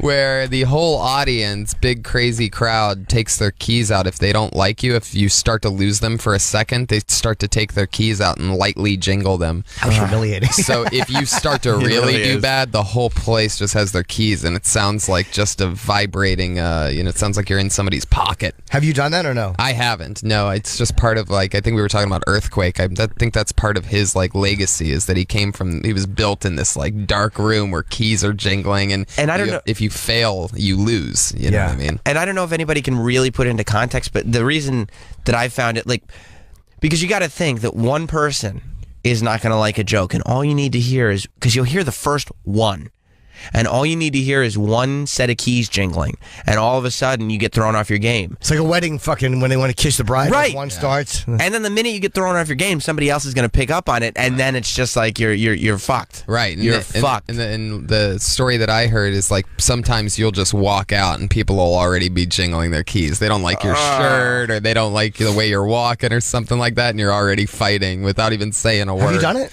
No. That would be fun to do once. Would you like that? Sure, why not? I mean, I've bombed before. I mean, the worst that can happen is they jingle the keys and you leave. Exactly. Do you like rooms where you're battling the audience? I because the comedy is so weird, because you've seen it. It's like a room like that. You have to go out. You have to battle the audience, and winning is like you're fighting them, and you only win when they start laughing with you. Right. which is crazy. How will you do it? Like, typically what I'll do is if the crowd is being loud, I'll be like, folks, they didn't pay me to come up here and police the room. And that kind of quiets them down. That's so because they see the logic behind that. Yeah, That's cool. yeah. They'll hush up. That's cool. I'd like to do the Keys show. That sounds like fun. But do you like battling audiences like that? Oh, I mean, I always love it when I get to have something outside, the playbook. Just call an audible and have fun with anything. Just because it's something different. A minor heckle or this or that. I love slamming. Just anything that throws me something where I can improvise and sort of show the crowd that it's a live show. You know what I mean? The worst is when they're trying to help you. Oh. Like the guy who's like, and he's enjoying you, so you don't want to hit him too hard because he's having fun, but it's like, oh, fucking shut up. Yeah. That's the worst. Yeah. I'd rather have a guy hate my guts and heckle because then he's throwing down the gauntlet and you can take the gloves off and fucking murder him. Yeah. But it's when they're having fun with you that you have to walk carefully, and because then the audience will walk away from you if you're totally mean to a guy who's having fun with you. Yeah. It's a weird line. Yeah. It is. Some guy in the middle of my set last night said Happy Halloween really loud, just at one quiet part where I was like moving on or resetting from something, and you could tell that he was just waiting for the one moment where he could just get this in. Sure. And I just stopped everything and I'm like, have you been saying that to everybody tonight? It just turned into a whole thing, and just I really bashed him, and then I just felt like it wasn't coming across because then he went completely quiet after that, and that sort of bugged me. Like I asked him a question, like after that, like, are you like I can't remember what the question was, but it was just something, and he wasn't answering, and I go, oh, you're not going to talk, now you're not going to talk, and I just started laying into his girlfriend for really no reason, just because out of pent up anger, like you wanted to heckle, but now you don't want to answer the one question that I have. The legit question, yeah. Right. Good for you. Now I'm going to make you pay. Right. So I'm just like, lady, I can't imagine how much your life must suck, being with this guy. I mean, really, I would make a joke about it, but I'm just talking about how low quality of a human being both you and him must be, because if that's how he is in public, you must be the scum of the earth if you're in love with this guy. You're hanging out, you go out with this guy that stands out of all these strangers in this room is a terrible person. Because the guy yelling at you dressed really weird. That sounds crazy, but that's typically just a Saturday in LA. Fucking never gets old. Go ahead, Sam. It gets really old really quick. Because it's my new hook. But that because you did that, it's not going to exist in the club. Like they're going to get in the car and she's going to go, I don't know why you'd let him talk to me like that. I don't know, and it's just going to inundate him. Oh yeah. You when I saw you headline Caroline's, it was a little while ago. Yeah, I think it was last November or something. Yeah, you had to throw a couple out. Oh yeah. You had to, but security wasn't coming. You had to talk them out of the room. Yeah, I've done that quite a few times. It happens. Yeah, and they got very offended that the comedian on stage, look at your shoes, look at you, like they were like really fighting back. The only time I ever have to kick somebody out is when they have blacked out drunk, pretty much. That's the one, that's my kryptonite, is like you really can't beat sloppy day drunk, pretty much. Like even night drunk I can handle, like it's in my zone. But I know you can tell from a mile away if they've been day drinking. You hear it in your first few minutes up there. It doesn't become a problem until 20 minutes later, but you hear the rumblings. You just freaking you can feel it. Yeah. Oh, yeah. That low murmur that you're like, sometimes what I do, and this will at times work, is I'll talk quieter or I'll slow down. Like I did that in Philly one night. It was a crazy Halloween weekend, so they were all drunk. And I'm talking crazy. Yeah, but it was like a amped up energy in the room. Sounds like an LA Halloween weekend. No, nothing like LA. Oh, totally different. No, okay. no way, man. I can only do that joke when it means something. Of course, it's too much integrity behind it. And I started talking very quietly and just doing this for just a second, because then that sound gets isolated, and then you can hear him, and then you know who's talking, but then he would stop. So sometimes that will shut them up if they realize they're being loud. Yeah. But other times they just amp up, and then at least you know who the fuck is talking at that point. That's an interesting approach, because I always do the opposite. I always try to go louder and make them back down, but that's... Well, he wasn't talking to me. He was just at the table talking. Right. Sometimes when there's things going back and forth, and when you do that, then they become self-conscious, and then you're also not burning material because you're talking about something kind of mundane for a second. And it also helps, I would think, because then all of a sudden the audience is hearing them talk, so then when you do light them up, it's like, dude, we all hear you, you know what I mean? They all hear you, yeah. Sometimes I'll say, hey, keep it down to a dull roar. That always gets the crowd on my side. That's fun. Yeah, because it's fun. Because it's like we're all having a good time. Keeps them in line. That's good. Yeah, Where did you develop your armor? Like, I'm not talking to you. All right, well, how do I know? Like if Earthquake, came from the key rooms, and that's why, where did you kind of... Comedy Store between the hours of 12:30 a.m. and 2:30 a.m. It used to be open even later than that. Like, what happened to Brian Holtzman, by the way? He's still there. He's great. Oh, okay. Yeah, Brian's he's so fun. We always, like, me and Rogan will make a point, if he's there on a Saturday main room, like Saturday night, we'll go in after doing our spots and everything and kicking it for a bit. We'll go, and he's one of the only comics that we watch ever. Does he go on last still? Yeah. Oh, it's so funny. It's so funny. The material is pretty much probably what you've seen, but it never, gets old. I mean, he's just unbelievable. He's got the most fun delivery and just, and it changes. That's a guy that in between the jokes, like really will just be in the moment and crazy. And, when people are walking out, he just owns that last spot. He's really great at it. I love how much Rogan still enjoys comedy, because like it's funny that you were saying that he does that, because remember when we were in Vegas, we all went out to see Dice. Oh, he's told me about this. And you were with those guys? Yeah. Wow. Yeah. That's so cool. And I mean, he was laughing harder than anybody in the room. Rogan was. He had the time of his life. He loves it, and everything he does, he loves. I mean, Rogan's a super freakish human being. He really is. I mean, if you think about his body of work, Fear Factor even is such a hilarious show. If you look at what it is, that seems like a dream show for anybody. Plus, you talk about coming back, Fear Factor, that return that it made, the money that he probably made from it, getting paid to have people drinking bull semen or whatever. And he doesn't have to do any of it. Right. And he's just doing what he does in the UFC, which is basically just being reactionary. Like, just being like a super fan and an educated, Yeah, but he loves the UFC, sits in the front row of his favorite sport, throws on a headset, no prep, just kills it. You know what I mean? Well, I mean, like he knows everything just from being a fan of it. Right. Same thing with comedy. Super fan of comedy. A fan of knocking out deer with an arrow from 400 yards away. Yeah. He's an amazing human, and what was my point? Oh, he just does what he loves, and that's a cool thing about getting to work with him, and that's what him and I do talk about. We're not talking. I don't choke out bears with my bare hands like he does. The only pretty much thing that we relate about is our love for stand up and talking about crazy stuff like hecklers and shows and all that. But when you're around a guy like that, do you go like, okay, this is... Because a lot of people don't have that, right? They don't have that type of a person in their life, so they don't think to themselves, I could just do the things that I love to do. Like, I just spend my life doing the things that I like. Oh, yeah. I mean, he's totally inspirational. Right. It's incredible. He's the one that told me to shoot my own special and just knock it out and worry about it later, and I did, and that was a huge game changer for me. Yeah. And just everything. I mean, he's just a superior sort of, and then he's like a father, and his kids love him, and it's sort of crazy because what I come from, I mean, there's just a bunch of losers around me when I was a kid in Ohio, and my dad, and I mean, but just a ton of people. Everybody's a loser. And then all of a sudden you see some guy that can do everything, and it's like, wow, that's crazy. I should try to do stuff. Yeah. Yeah. You can do what you want. You can knock it out and just do what you want.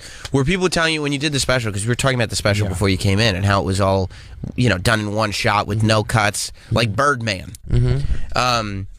Did you...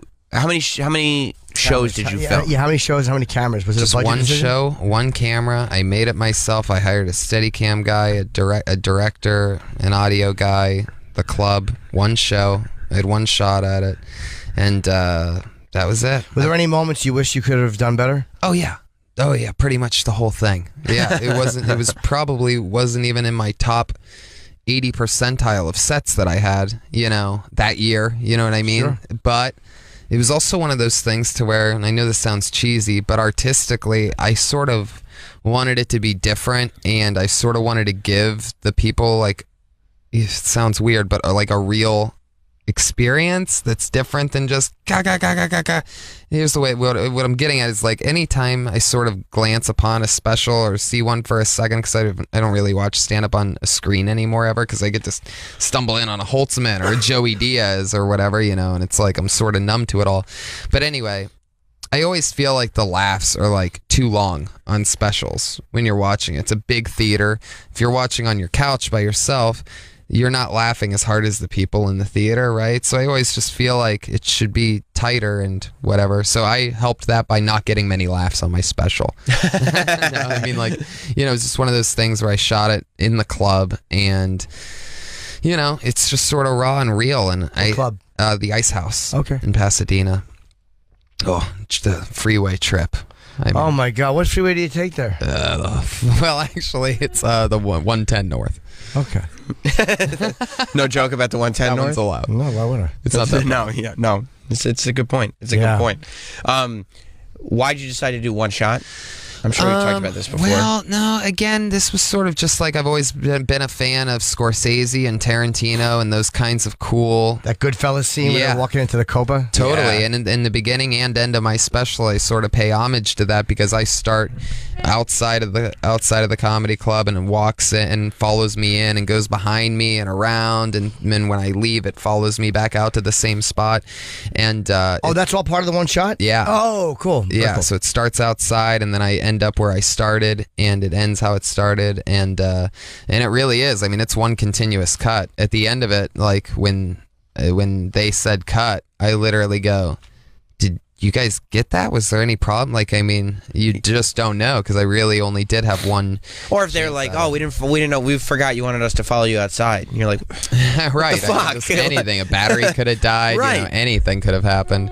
And there were a couple points to where, you know, the tilt or whatever, I don't know, Steadicam technology or whatever, the tilt went off, and they had to go in and correct it like millisecond by millisecond. It was a whole thing afterwards in editing. But yeah, I mean, it was so amazing, and you know, it was one of those things to where to get to have it go to Netflix, yeah, it was insane. What do you do now? Like, what like, because that's such a big highlight. Like, how do you maintain that buzz? Well, just by writing and keep performing and getting ready for the next one, you know, wowing people when they see me, and having my next material be better than my old stuff, you know what I mean? It's just trying to follow the momentum and just keep having fun. It feels so good to do a new joke that works. Oh, it's fucking nothing. It's the greatest thing in the world. When I mean, it starts working a new bit. Yeah. That's the talk that Rogan and I have more than anything, is we talk about new bits, because it's literally like, you know, it's like having a baby. Yeah. It's like, wow, this came from something inside of me, and now it does that to people, that reaction. Normally it comes from something I'm wiping off my chest or face. Do you date? Do you have any perversions? Do I date? Do I have perversions? Yeah, are you in a relationship? I just got out of one. Newly single for the first time. How long were you in it? Well, I was in this past relationship for like a year, but I went straight out of one into another one, and so I've been this is my first time being single in about 4 years. Did I meet her or no? I don't know if I did in New York when we were at the deli. I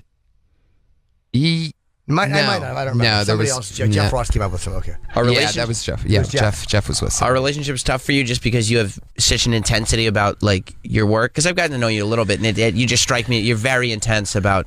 Yeah, I mean, I'm grinding continuously, and yeah, that definitely plays a role in things not going great with relationships. Right. It's definitely something that I've learned, is that, you know, if the relationship's good, then it goes bad, and if the relationship's bad and you're still in it, living my lifestyle, going to, you know, hustling from this to a writing gig to an audition in the middle of that writing producing gig, and then right after that audition I have to go back to the writing producing gig, and then right after that I have a friend coming in town who's coming to see me tonight where I'm performing at the store, and then I have to go hang out at Roast Battle right after that at midnight, and then do it again tomorrow morning. So it's like there's literally no time. This is just a random Tuesday in LA, you know.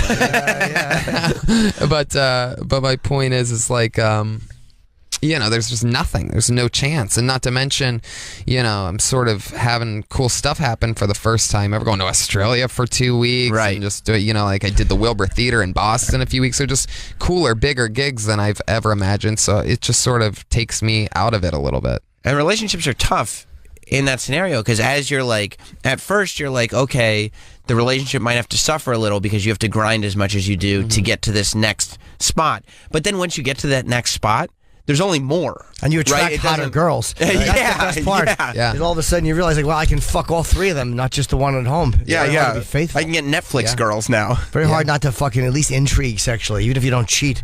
Just it's hard not to take advantage of it. As I like to say, the fruits of one's labor. You know what I mean? It's very difficult to not, especially for comics who are usually low self-esteem morons. Yeah, didn't grow up with it, right? Right. So you start to indulge. Yeah. Totally. I've always had, smaller frame. I mean, I was always like sort of cool for being funny in high school, but that didn't really get me laid. You know what I mean? And now it's like, boom! All of a sudden, just somebody flipped a switch, and it's just like, there's beautiful, beautiful women, and sometimes they're not even beautiful. Sometimes it's just something sexy about a half ugly chick. You know what I mean? Absolutely. Absolutely. Just a pig with a good attitude. That's what it's a workhorse. That's it really is. Yeah. Fucking, Clydesdale, very efficient. Fucking plow horse. You know what I mean? The type of girl you wouldn't want to fucking be in a photo album with, but she'll slide 3 fingers in your ass and worship your feet. That's a fucking great girl. That is, right? Sure. So you have is it easier to work on the level that you're working on right now, being single? It's got to be, right? Oh yeah, definitely. Because you just sink everything into it. Yeah, then the thing with me is that I'm not like, even though all this stuff happens, it's not like I'm some soulless asshole. Like I would feel bad for this poor girl that did feel like she wanted to just, all I want to do is like hang out and get dinner or go to a movie or something, and it's like, damn, God, I can't believe I can't do that. I feel bad, and then you feel bad during the day and on your way from one place to the next, instead of thinking of that next joke or something silly or just anything to prepare for your next thing. Right. You're sort of just like, hey, I hope everything's okay. And it's like, you get a text back, it's not okay. Right. And it's like, oh, God. Then you feel bad, you know what I mean? Then you resent them and you start getting angry. It's like, this is a job. What do you think this is? Yep. Right. Fucking hobby. Then just everything's spun out of control. Yeah. Because instead of working on your shit, you're like, your mind is clouded with, am I a bad person? Like, am I? Right. And you're like, I don't have time to be wondering that. And that's something you don't want to be wondering right before you go on stage or have to punch up something. Right. Or, Yeah. I don't deserve to have people laugh at me and have a good time. I'm a piece of shit. I can't even have the one person who supposedly I love and loves me happy. I can't even make them happy. I'm going to make a stranger happy with that wants to jingle their keys in 10 seconds. Right. Know? Did you end it or did she? It was super mutual. Oh, it was? Yeah. Was it an angry one or kind of like, hey? Pretty angry. Pretty angry, yeah. Pretty long, brewing, tough. We were deeply, deeply, deeply in love when we very first started. Like it was like seemed like a super perfect match, and then all of a sudden, just boom, train wreck. What was the first little chink in the armor? Chink in the armor was I ruined it. I mean, I messed up. I went and I cheated and that was it. And she went through my phone, found out, and that was it. Those are two things that once those two things happen, it's on. Had she? I believe me, I've had the phone one. It's an impossible. It's like literally you're carrying around an undeniable record in your hand. Yeah. And it's hard to delete that stuff too because it's fun to go back and jerk off to. But it's like even like on a psychological, even though you have now the guilt of I cheated on you. That's so naive. But what a cute thought. But you also end up with this severe resentment. Like, get the fuck out of my phone. Like, let me live my life. And get out of my space. The crazy thing, and I know, and again, I know this sounds cheesy too, but when I did the cheating thing, my thought at the time, my mentality truly was, I like this girl that's the new girlfriend so much that since I just went straight from, this was in the very beginning of this relationship, and my thought process was, since I just got out of a relationship and straight into this one, I'm going to do this because I know I'm going to be with this girl for a long time. So I'm out of town. This is my one chance to do this. Better get it out this of my system. Yeah. Right. And it was the opposite. Instead, because I did that, it ruined everything. What'd you find? What did she find on the phone? Was it a picture or was it a text that was undeniable? Yeah, it was just it was enough. A back and forth. Enough messages, yeah. Okay. Last night was great type of thing. No, you did it more than once? No, it was just one time. But was she able to forgive you or no? No, it never got better, and then Sure. it got worse because then the resentment began and all this, and then all of a sudden I got so mad that you do start messaging other people and this and that, and then all of a sudden, boom, she found that somehow, and like it was just on, you know what I mean? It's the hard, whole man. thing was just out of control because she was just trying to figure out what she could do or what the problem was. I don't know. It's hard to explain, but you're absolutely right. These devices, it's a whole new thing. Yeah. Like, I mean, back in the day, you would have to, I'd imagine, find an actual love letter. You'd have to intercept it in the mail. Like, what is this letter that this girl sent you, sir boyfriend? You know what I mean? Find like, the old shoebox full of saved love letters. And now it's just everywhere. Yeah. And like there's ways to like crack it. You know what I mean? Like if your phone rings and you're in another room or whatever, you don't have to have the passcode, right? Or something like that. Somebody could just open it and then it's open and then you have it. Am I right? Like there's You could ways open it, probably hang up the call real quick, and then go through the phone. Yeah, exactly. Or if you have the iCloud thing. Yep.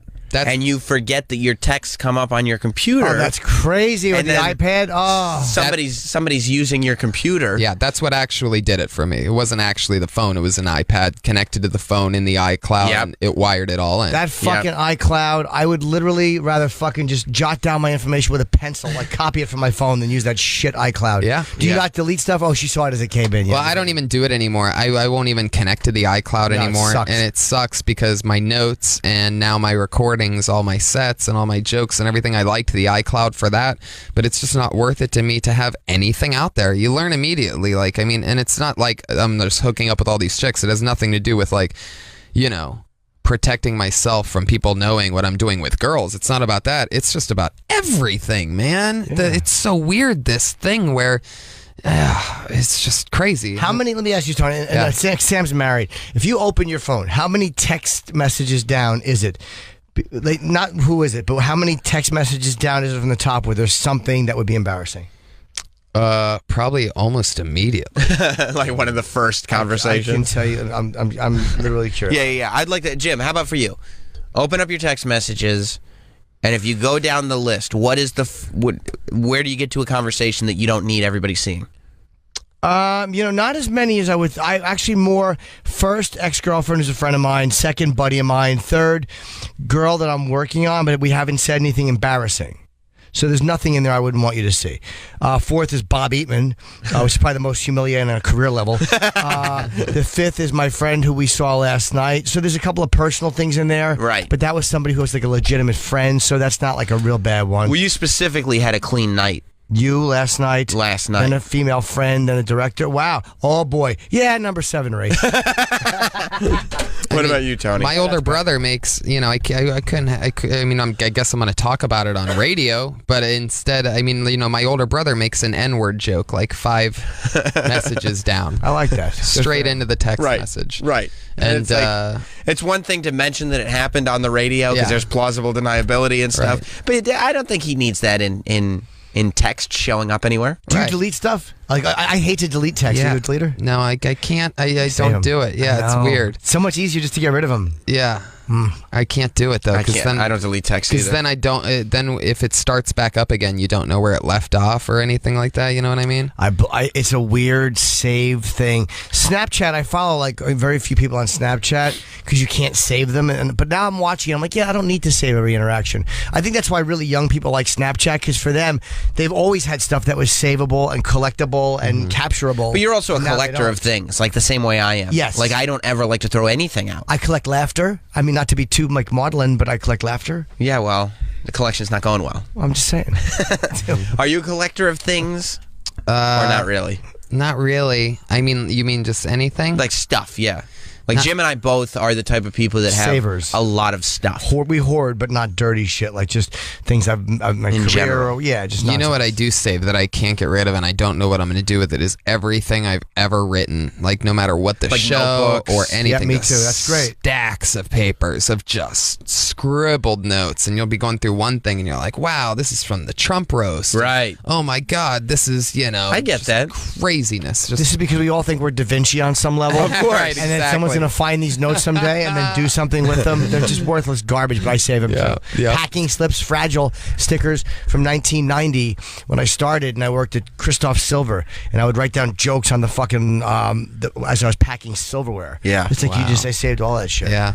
We should break because Carrie Keegan's coming in, but Okay. Tony Hinchcliffe, and thanks for having us on Kill Tony It was last really night. fun, man. That You was was a a good lot of host, fun. dude. Yeah, It was very, very enjoyable. You guys were great. That was so much I fun. hope you didn't mind that I didn't talk that much, but it's almost like No when one there's- minds that.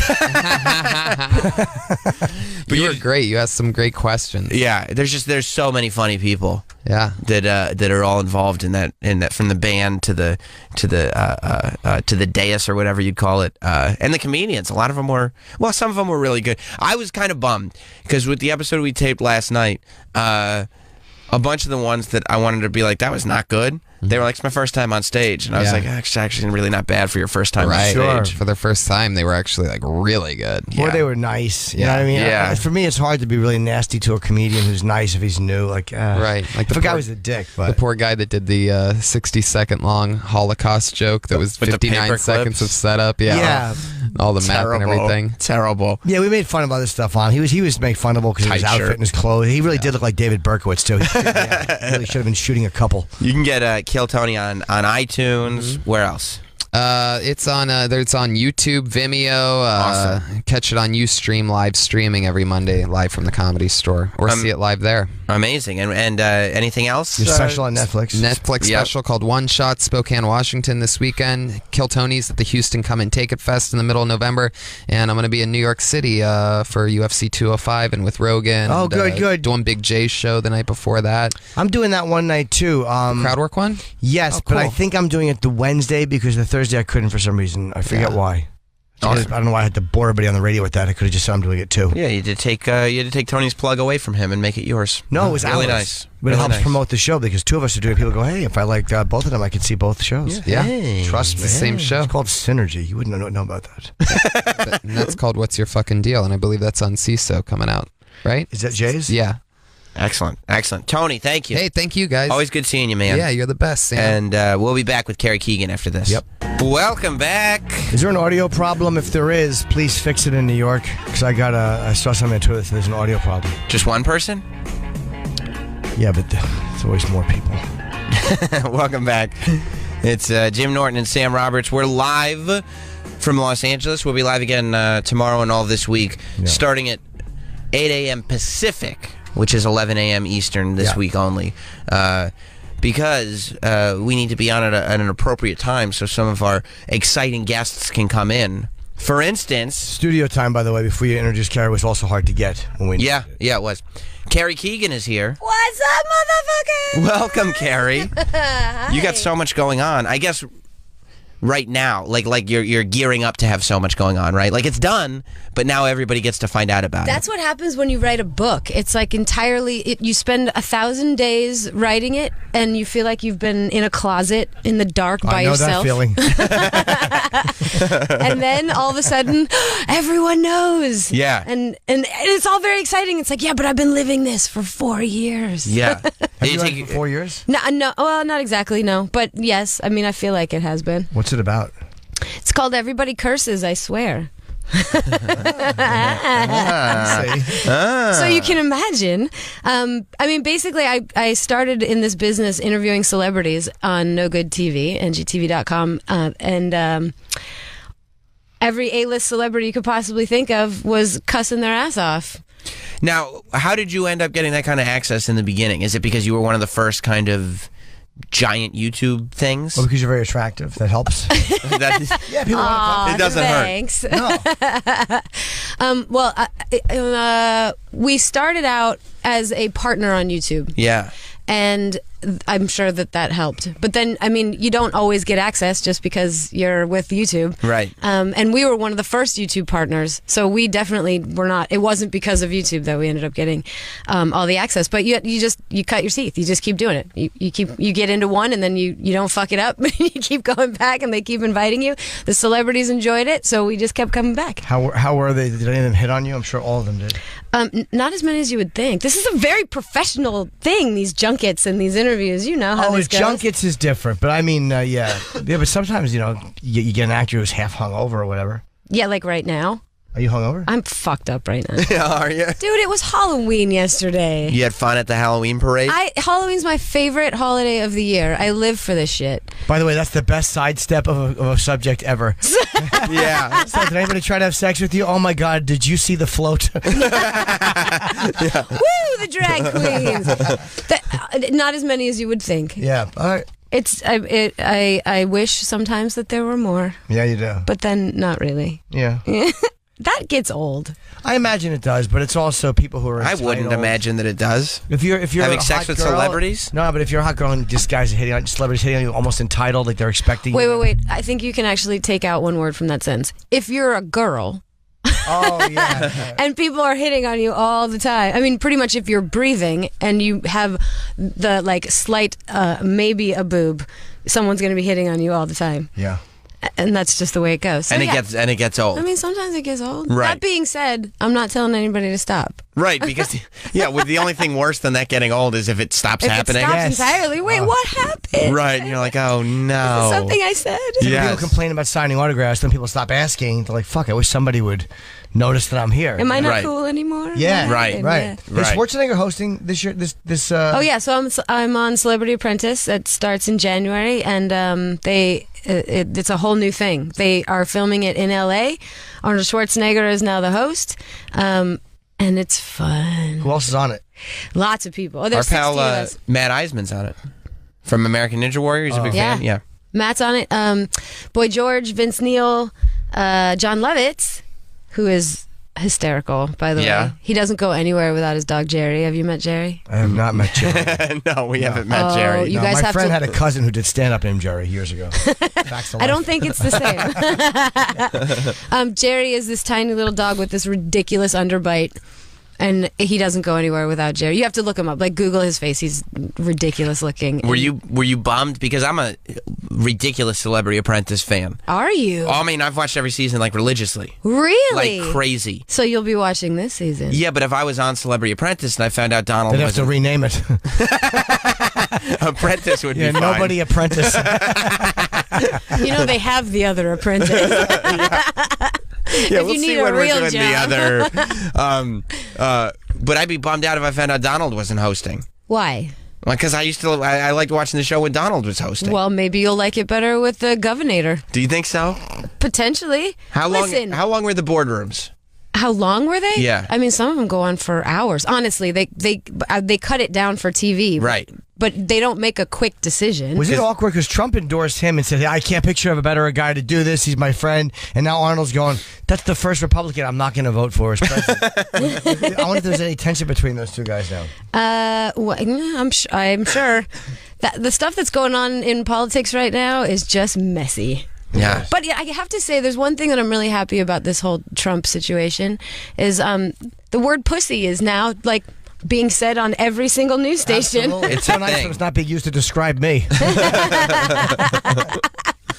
And, I mean, that just makes me happy. And it also makes me happy as a woman in this business, as a woman in life, that all of this stuff is now coming out that we have all dealt with. Have you dealt with guys like something like Somebody that? grabbed your pussy? No. Oh. Not that way. Oh. I mean, figuratively. Right. But it's annoying, you know. And I'm not going to sit here and complain about But if you had guys life, do but- stuff like Trump is talking about, like as a guy, I would never just grab somebody's crotch. I'm a Right. dirty guy, but I wouldn't do No, that. as a human being, you shouldn't be grabbing someone's fucking cock. But I'm saying, do you have stuff like that happen that like, wow, what he said, it really is believable that guys are doing that Yes. in the business? Yes, it is amazing how much you have to go through just to get your foot in the door. I mean, when they say people sleep their way to the top or fuck their way to the top, they're not kidding. So what like did somebody do that to you or try to do that to you when you were newer? Like now they couldn't get away with it, but I mean when you first started? Yeah, I mean, when I first got to LA, I'm not going to name names, but he's a pretty prominent agent. We had a connection through a friend, so he was like, yeah, come out to dinner. So we went out to dinner, and literally, we had a few drinks in. He was like, so what? Why don't you should probably just fuck me because I'm not going to rep you anyway. Did he What? say I'm like, that? Why would you at least wow. pretend to rep somebody? Yeah. Fuck Yeah, you. Not right? to play devil's advocate. I think he just wanted to make sure that his lines were drawn so that he was covered. Wow. Yeah, you Yeah. should say you should probably just fuck me because otherwise I'm not going to rep you. Yeah, Not what I'm a not going to dope. rep you anyway. You never say that. Yeah. Dope. Well, that shows you how smart agents can be. I guess so. So that wasn't an aphrodisiac for you? That wasn't... Oh, yeah, it totally turned me on. It did, right? Do you still see him around? Yeah, and actually he's since apologized. Oh, all right. That's a scumbag thing to say with somebody's like, you could try to get laid, but to do that when somebody is like legitimately trying to make it in the business is just shitty. But it happens all the time. That's LA though. I mean, I don't know how much it happens. Just another Tuesday in your world. LA. Yeah, but it pretty much is. Yeah, it's so much fun. Is it? Yeah, it's just fun. This is great. Yeah, every girl that I've heard from that's come out here, all the like hosts or whatever that try to make it, or the young ones, all of them have people that exact same scenario is happening to them. Because I think at a certain point, when you get into a position of power, you don't even realize how degrading some of the things you say are. Because the rules don't apply? Right, because no one's watching. Right. And if I need something from you, I'm gonna pretty much take a lot of your shit, and because I need something from you. What is something other than that somebody has said to you that whether you did it or not, but you just want like, well, that's fucking unusual to hear somebody do? Oh God, so many things.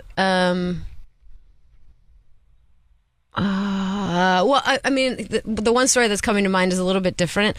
I was working on a network here that no longer exists, and CBS. That was a bad guesser. I was a regular on that network, and all of a sudden one day they just stopped hiring me, and a year or so later, I ran into the head of that network, who was no longer going to be the head of that network. And I was like, how come?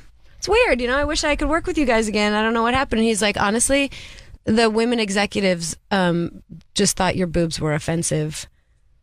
And I was like, so now I'm getting it from the other side? Right. Wow. How could you be offended by that? It's like saying, I didn't like that there was 2 Lamborghinis in my garage. What's wrong with people? I'm going to start calling them that. Yeah.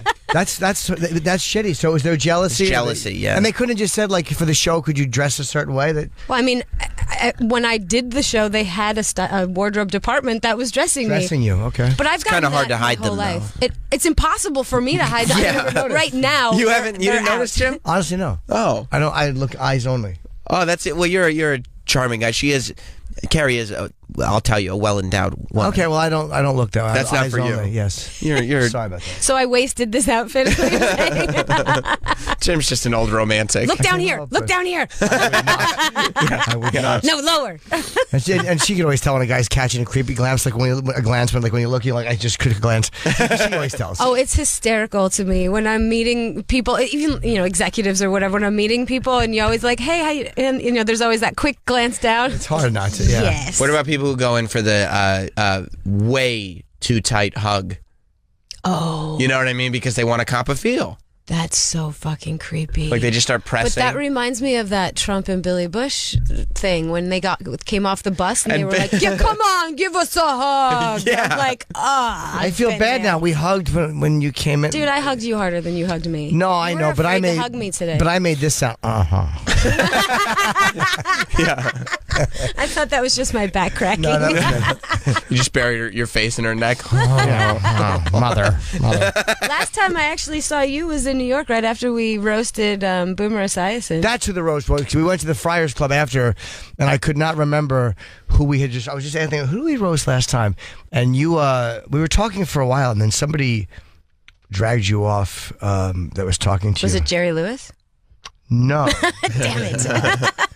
No, you just want to talk. I forget who, but you seem like you were being hustled off. So how do you end up, like, after all these interactions with scumbags, how do you end up, like, I feel like so many people would not make friends with anyone anymore. Like, I'm just not going to talk to anybody anymore. If this is like, because it's, you know what I mean? There are definitely days I feel like that, for sure. Where it's like every what conversation fun is that? leads That's here. That's not life. I guess. You just have to roll with the punches. At a certain point, I have to just own the fact that my tits are here. Yes. People are going to look at them. I'm not going to be mad at it anymore. Right. Also, if I want to get somewhere in this business, I have to put up with a certain amount of crap. Right. And that you just keep rolling. You got to like put up the walls and just, I don't know. It's aside from that example that you gave with the women not feeling comfortable with your breasts, do you think that not sleeping with people has cost you jobs?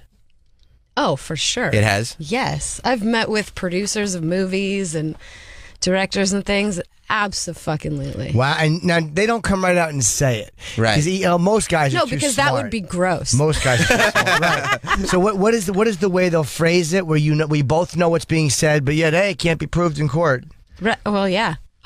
Is that Dee Snider out in the hallway? Yeah. Oh my God, sorry. Another Celebrity Apprentice. Yeah. I roasted D. You did? I did, yeah. Everybody gets roasted with some fava beans and a nice Chianti. Yeah. So like, what do they? How do you find out that that's the reason that you didn't get the job, or do you just understand the vibe of the room? You just know. I think the first couple of times you're like, hey, well, I thought we got along so well. Yeah. And then, no. Yeah, no, we didn't get along that well. Nope, we didn't get along at all, actually. One element of our relationship was missing. Yeah. Yeah, what will the tell insertion. you? Oh, yeah. Right. So when you're younger and all that's happening, do you think to yourself, I don't know why I have so much integrity? Maybe I should just do this? Or has it always been like, I'm not gonna fuck people to get jobs? I think in the very beginning, potentially, you start to question. But that's why I think Hollywood is so fucked up. Right. Is because you then start to internalize it and go, oh, maybe I'm doing it wrong.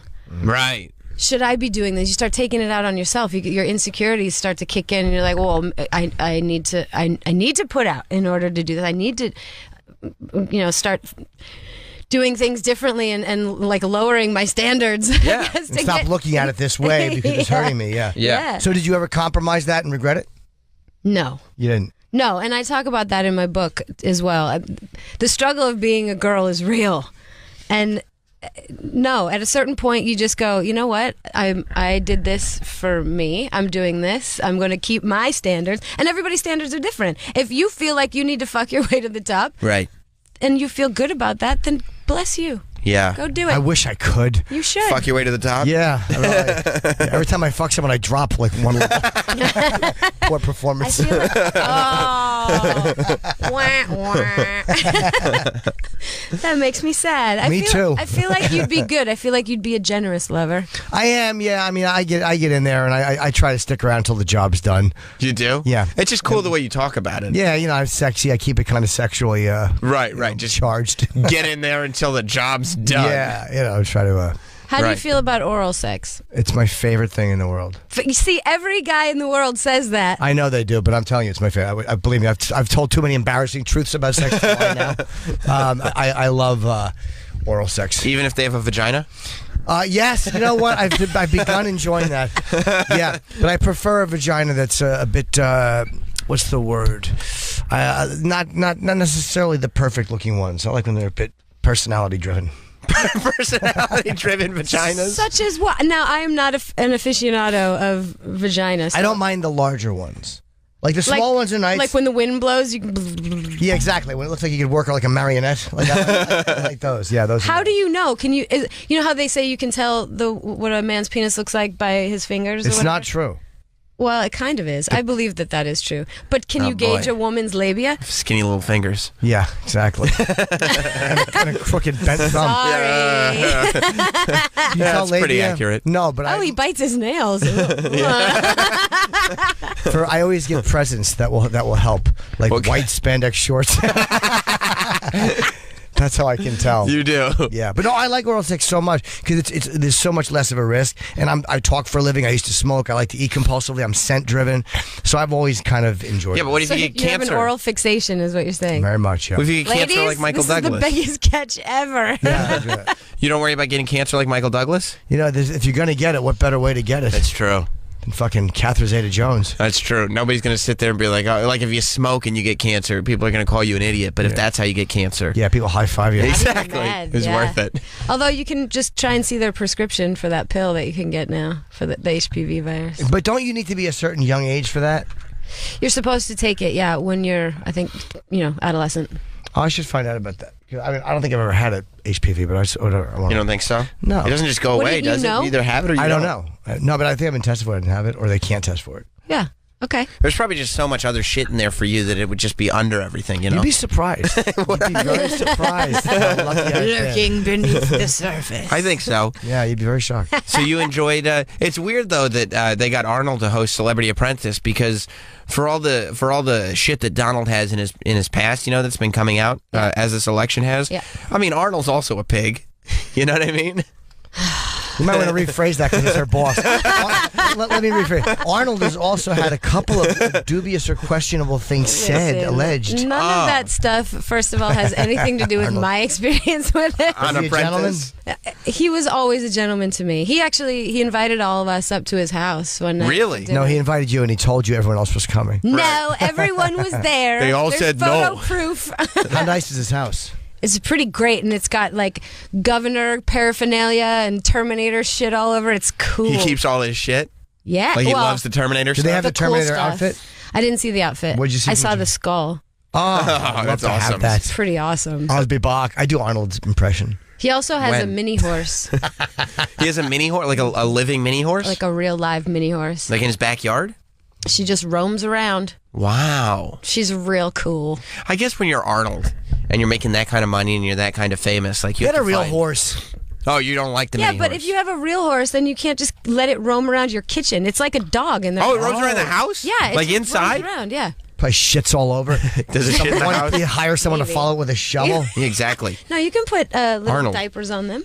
Does he have a diaper on his horse? I didn't see the diaper on, but we weren't running in and out of the house either. So Arnold's house smells like a stable. Yeah, he's from Austria. He probably grew up broke, I think. Exactly. that's just Arnold. They're just farm animals. It's called musky. That's it. Yeah, he likes animals. He's got big. I heard there's had parties with elephants and stuff like that. Like some, Oh, really? Yeah. Did you end up making any enemies? I don't know if you know. You probably can't talk I can't about. actually tell you anything about it. Can you tell me if you made any enemies? And I want to ask you who. I can tell you that when you put 16 celebrities in a room, there's going to be some drama. That's great. That's You're great. going to have to tune in to find out who yeah. has drama. Yeah, I'm definitely gonna tune in. I fucking love Celebrity Apprentice. When does it come on? January, same time the book comes out. January 2nd. Oh, Did you do that on purpose? Book comes out January 10th. Like It released- was a happy accident. Yeah. Yeah. That's Works out for me, though, it's a doesn't great it? accident. Yeah. Oh, wait a minute. January 10th, January 2nd. Okay, now I'm going to take a guess Yeah. and say that Carrie got thrown off the first week because she is promoting the book the week after she got thrown off.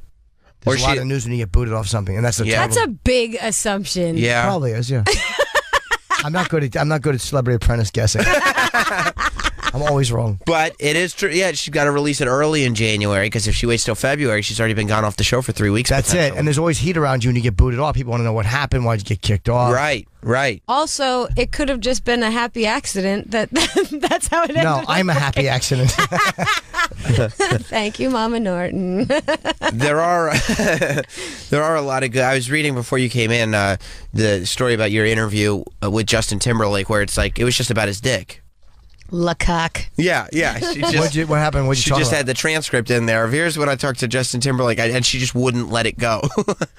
When you have What a did you really wanna know? good like innuendo and Right. you can work it into every. There's so many dick puns out there. Right. Why not use all of them on Justin Timberlake, who is not shy of talking about his dick in the box? Right. He doesn't mind. He doesn't mind. So, I mean, that's just one of many wonderful interviews in my book. What guy would mind talking? There's no guy minds talking about his dick. I don't think. As long as you can make up stories about it. Well, I guess unless that's you're fine. ashamed of it, like Yeah. bad circumcision. Aha. I didn't have a bad circumcision. Shut up. Yes, you did. No, I didn't. Sam's penis. when Why he was- do you know this, Jim? Because We're the taste co-hosts. changed. Oh, that means we pee together. You know, he told us he got a taste. circumcision when he was 19. Yeah, I didn't get circumcised till I was 19. Please tell me. Okay, I don't know if anybody's watching Shameless, but one of the characters Yeah. on Shameless has just got circumcised. He's like 13 or whatever. Yeah. Yeah. Ow. See, the character in Shameless gets hard-ons all the time, so he has to keep going back and getting it Because fixed. he keeps ripping the stitches out. I don't think it's possible, though. I mean, it really, the recovery fucking hurts. How long did it last? The recovery? How long did it last? Not long enough. The recovery was it was probably a solid week of recovery, and then it was still, not ready for use. How long until you could actually use it? Do you feel like you know what Bobbit felt like? No, because No, Lorena, he does. A man was beating him. it was probably, I mean, I would say, and I might have been more precautious than most. Ooh. 3 weeks is when it's like, okay, that's my penis now. So, Because there's swelling and there's scars and stitches and everything. do you just think of your grandmother for 3 weeks? Like, how No, he couldn't get hard-ons. Well, no, I I mean, feel gross right now. at least for the first week. You can get hard-ons after like the first week or so. But during the first week, it would hurt, right? Yeah, but like your dick hurts so much, you're not getting hard-ons anyway. Like it's not an issue. So morning wood is not something that just happens naturally then when you're going through that? No, because I mean, it just They don't give you anything, like saltpeter or any kind of pill to take? To keep that? That's a good point, too. At night, you're dreaming. Who knows? Yeah, no. It was never because your dick is all bandaged up Could and you wrapped put up. like Oragel on the tip of your dick? So just numb it topically? I guess you could if you really had to. Cocaine, whatever works. But there was literally, like, Carrie, I don't know how much detail you want to get into here, but there was like... I want to see it. There was... All right. There was like at one point, right? So like they wrap it up and they go, there's like a gauze in there, right? Like under the bandaging. And I saw this big like purple, what looked like a gelatin almost pad. And I go, that must be what they meant by the padding gauze thing under it. And like as I started to like undo it, I realized like, no, that's my body swelled up. Ew. Like that's what that was. His dick looked like Peter Boyle in Young Frankenstein. Yeah. I mean, can I tell you, it healed up beautifully? Did it? Yes. I think you should show it. Yes. So But later on Instagram. You're right. But at the time, no, it was traumatic. Why did you wait till you were 19? Like, why did you decide to? Tell I her what always was wonder happening. about- Should I tell her? Tell her what was happening. So you met a girl, and she didn't like the sleeve. No, it was worse than that. You met a dude. There's And he loved the sleeve. Sam was being passive aggressive. right, exactly. He cheated on me, so I took his favorite sleeve away. There's I didn't know it was called phimosis until Dr. Steve called up and talked about that it was called. Did you know it was called phimosis, Jim? No, I did not. There's a condition. It sounds like dick cheese. Is this? It's not dick cheese. No. Have you ever been with a man? Spread some phimosis on the rye cracker. Have you ever been with a man that's not circumcised? Yeah. You have. Okay. So Which do you prefer? I honestly, someone just asked me this. I honestly don't have a preference. Okay. The problem with uncircumcised is you have to just really be vigilant about taking care of the cleanliness of the area. Right. Otherwise, you can give me all kinds of shit. Right. And also, I mean, you aside, most, especially American women, think uncircumcised penises are ugly. Yeah, what? No, penises are beautiful. Well, I think so too, but Really? so phimosis. So you may not know about this. Yeah, Sam is an artist and his mouth is the palate. You know how like you have to the foreskin, you have to pull it down. Yeah. So there's like a hole in the top of the foreskin, and that's what your dick comes out of. Yeah. Well, what would happen if the hole in the top of the foreskin was only big enough that you could piss out of it, but not big enough that you could get your dick out of the top of it?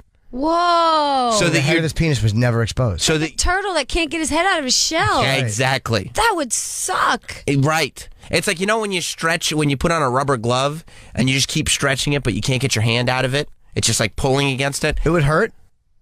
No, not unless. See, this is where it would hurt. The skin would just expand with it. So it would be, but it would just be wrapped up all the time. But at first, the urologist was like, you got to do exercises to stretch out the thing. and that's when it, like, if you do it aggressively, that shit hurts. Because like you gotta exercises. The things that are going on in my brain right now. like you have to just sit there pulling on your foreskin, Yeah. Come on, you can do it. And 2, and 3, and 1, and 2. Right. So now that you know the difference between having it and not having it, foreskin, I mean, Right. Would you recommend people get circumcised? Of course. Really? Of course. Number one, there's no risk to being circumcised. But is there no reward to having your foreskin? People are like, some people say sex is better because your head of your dick isn't exposed all the time. I always thought it would be. But I don't think. Look, I'm clipped. Thank you. Nobody asked you. I am too. You just said so proud of yourself. But like, no. I mean, there are a lot of women that think circumcised dicks are ugly. Uncircumcised dick. Yeah, uncircumcised dicks are ugly. Especially when the fucking skin doesn't come down. And then forget about this. It's like a fucking kid trying to take off a turtleneck. Yeah. It's just conditioning, though. It's just because that's what they've seen. Right. Well, it is what it is. And they see less of them. I love that an interview with Justin Timberlake is what brought this entire conversation up. Well, what did you want to know about his penis? He had phimosis. Yeah. I've been in wouldn't you want to know everything about his penis? What do you want to know about Justin I'd want to know what Justin's packing. I would too. We can ask Jessica. That's true. He wouldn't tell us though. He'd be more likely to tell us if it's over 6. If it's 7 or above, he'd probably be happy to tell us. If it's under, he would probably not. Yeah. Have you? I feel like he's doing all right down there. Have you had any public celebrity boyfriends? No. Not you. No, I mean Carrie. Oh. Have you met my publicist? No. No, have you? Yeah. Who have you dated that we know That's about? been public, yeah. Yeah. I mean, I don't know about it, but that people know about, so it's not like you're telling tales out of school, you know. I mean, if you Google me, you'll see a few names up there. All right, Jim, you ask a question. I'm going to Google. Okay. Who is Carrie Keagan? Now, are you? Do you not like to mention the names because there was a bad blood, or do you? No, never. Are you friends with your exes? Always. Oh, you are. Okay. I'm only not friends with one. Who is it? Because he's a dick. Okay. How long ago did you end it? Oh God, that was forever ago. And why did you not remain friends? Like, how was he a dick? Because he fucked me over on something. I asked him to do something and he didn't do it, and so then once you've betrayed me, fuck you. Yeah, you're like a warrior in that respect, right? Was it financial? Yeah. Yeah. It wasn't financial. Which, if it was money, money gets complicated. It wasn't money. Oh. Sam, comment. I found one of a celebrity boyfriend. Comment, Sam. Are you in this relationship right now? Not if you're seeing it online. Oh. This says Michael Sheen from Masters of Sex. I don't know who Michael Sheen is. You ever seen that show? No. But boy, you just missed a really. Thank God you took Michael Sheen. There was a worse choice. You could have made. He's actually in a very happy relationship with Sarah Silverman at the moment. Oh, I see. He's been with her for a couple of years. So he just likes funny ladies, huh? Apparently. Yeah. He's got good taste, I have to say. That's very humble of you. Yeah, but before that, he was with Kate Beckinsale for a bunch of years. Man. Has a Kate baby with her. Beckinsale. Oh yeah, she's gorgeous. Did I do? Is she British? Mm-hmm. Yeah, you did. I did Leno with her. Yeah, you thought you you thought on it? something was going to happen. She was Really? so Did you think you had a sexy. chance? No, but yes, you did. You went back on the radio show and talked about I don't it. think I had a chance, but she had said that she wanted to come see a show when she was in New York. So And then you tried very hard to make sure that information got to her. Absolutely. Who And then wouldn't? did she enjoy the show? There was some kind of a communication lapse because the number I had wasn't hers. Oh no. No, it was her assistant. So then how'd she get the information? I don't know if her assistant gave it to her. I texted the assistant. I thought it was hers. It was like, I'm naked right now. Would you like to come over? No, she could see by the photo. It was just, hey, it's Jim. She goes, okay, well, this is her assistant. I was like, Oh, so nerds. So she gave you. She was like, "Oh, here, I'd love to come see a show. Reach out to this number." And you were like, "Oh, sure." Kate Beckinsale just gave me her phone number, and it was her assistant's number. She was very funny and racy. We were sitting there in between on the commercial break. Is that right? Yeah, she was lovely. I mean, we girls have to be careful. There always has to be like, the fat ugly friend or whatever. You know what I mean? Like there's always somebody in the in between. Yeah. So that if things go horribly wrong and she finds out you're a psycho, there's a way to run away. So do you think that's what happened? She Googled Jim Norton and was like, I don't know if I want to. I mean, obviously. Yeah. She was drunk when she gave you the number. Yeah, she probably was a little fucked up. You think so? Yeah, exactly. Well, she didn't actually give it. She was passed out. I just took her phone out of her purse and called myself. It was her assistant's phone. Do you like having a celebrity dating pool, or do you want to get out of that? It's not necessary to me. It's just either. It's just the thing is that's who I'm surrounded with all the time. So when you're in that pool of people, yeah, you just sort of. That's who you I mean, end up. I could end up with Jim any second now. Whoa. Yeah, I mean, a lot of women say that. Not Kate Beckinsale, though. It's not. No, it's never true. They just say it. They do? They just say it to get out the door, and then when they're gone, it's like, no, we're not. It's not going to happen. No. Oh, my God. I'm a good guy to date, though. Are you? Yeah, I am, because nothing in your past will bother me. Right. I'll make it all perverted and enjoy it. Yeah, but everything in your past will bother them. That's a great point. It's give and take, Sam. It's give and take. Doesn't everybody think they're a fucking catch, though? I thought she was going to say, "Oh, everybody thinks your past is going to bother them." She didn't say that. No, doesn't everybody think they're a fucking catch? I don't think I'm a catch. You don't? No. I think I'm a great rebound. But like, have you ever met anyone that's like, oh my God, I'm the worst person to date? Yes, and they dated me. Yeah. Oh. That's Jim's dating pool, actually. All right, now we know. Do you think you're a catch? I think that I'm cool. Like, not much bothers me. And I'm pretty open to a lot of things. Mm-hmm. I like new adventures. I'll try stuff. Have you ever spanked a guy? Sure. Oh, that's all right, cool. Right. That's nice. Is that really? Is that? I'm not big on being spanked, but that just says something about it. A lot of women have it. A lot of women are totally that submissive. first step. That's the gateway. Absolutely. That's the marijuana of BDSM. Right. So once you get them on heroin, it's pretty much the same. It's like if you're gonna. Sure. Yeah. So you have spank guy. Now, did you like doing that, or was it weird for you? No, it's weird for me. It is. But you more try it submissive? once or twice, and then. Are you more submissive because you're a dominant Not personality? necessarily. Okay. But I also like it when a guy is in charge. Sure. Or what? Not in charge. I I don't know what you mean. But you know what I mean. A lot of women will Right say, there. "I like when a male is a man in bed." When he's acting like a man. Yeah. Yeah. It's so. It feels so not politically correct to say that. But it's though. true. But I a lot want of a time- man to be a man. I'll do that though. Like, even if I'm losing my erection, I'll go, "Goddamn Chevys drive good." I'll say man stuff. That's cool. Yeah. Thanks, Tim the Tool Man. To try to make up for it, you'll just do Tim Allen grunts. Yeah, absolutely. As I'm going down now, y'all say man stuff. Football. But yeah, a lot of women say that, but it doesn't sound politically. But physically, they want a guy to be a certain. It is way. what it is. Yeah, it's dominant women feel that way because you're very in charge all day. You know what the fuck you're doing. You're very capable, and a lot of women like that. Like they tend to go the other way. Confidence on any level is sexy for sure. Plus, as somebody who's been in show business for a minute, you've survived. You know what I mean? Which means that I'm a survivor. Right. Which means that you have to fight. You know what I mean? In show business. Wait, I don't need to fight with you in order for us to have good sex. I'm not one of those. No, you have to fight there. So when you get home, you don't need all the fighting and the everything. Yeah, that's true. That's I like you submit a little bit because in life, you don't have the option. Yeah. Right? Yes, I don't want to have to make all the decisions all the time. Right. Have you been in relationships where you're the breadwinner? Yeah. Do you like that? Or does that You can't. It's fine until I'm not making any money, and then it's like, Yeah. What do you? What kind of job did the guy have that you were winning the bread? musicians, come on. What else would they be? Stand-ups? Yeah, sure. In the arts, yeah. Yeah. Stand-ups, though, have a more consistent way of making money. I think musicians is hard. I mean, that's a rough gig because the band breaks up, then you have nothing. Right. That's a hard fucking go. Just hoping. Yeah, but I mean, to me, stand-up is the hardest thing on the planet. What you guys do is, it's like bow down to you. It is so, you're up there naked, telling everyone about. And they're laughing. Yeah, so it's not. I mean, I have a whole chapter in the book about stand-ups. They're actually my favorite people in the world to interview. Have you dated stand-ups?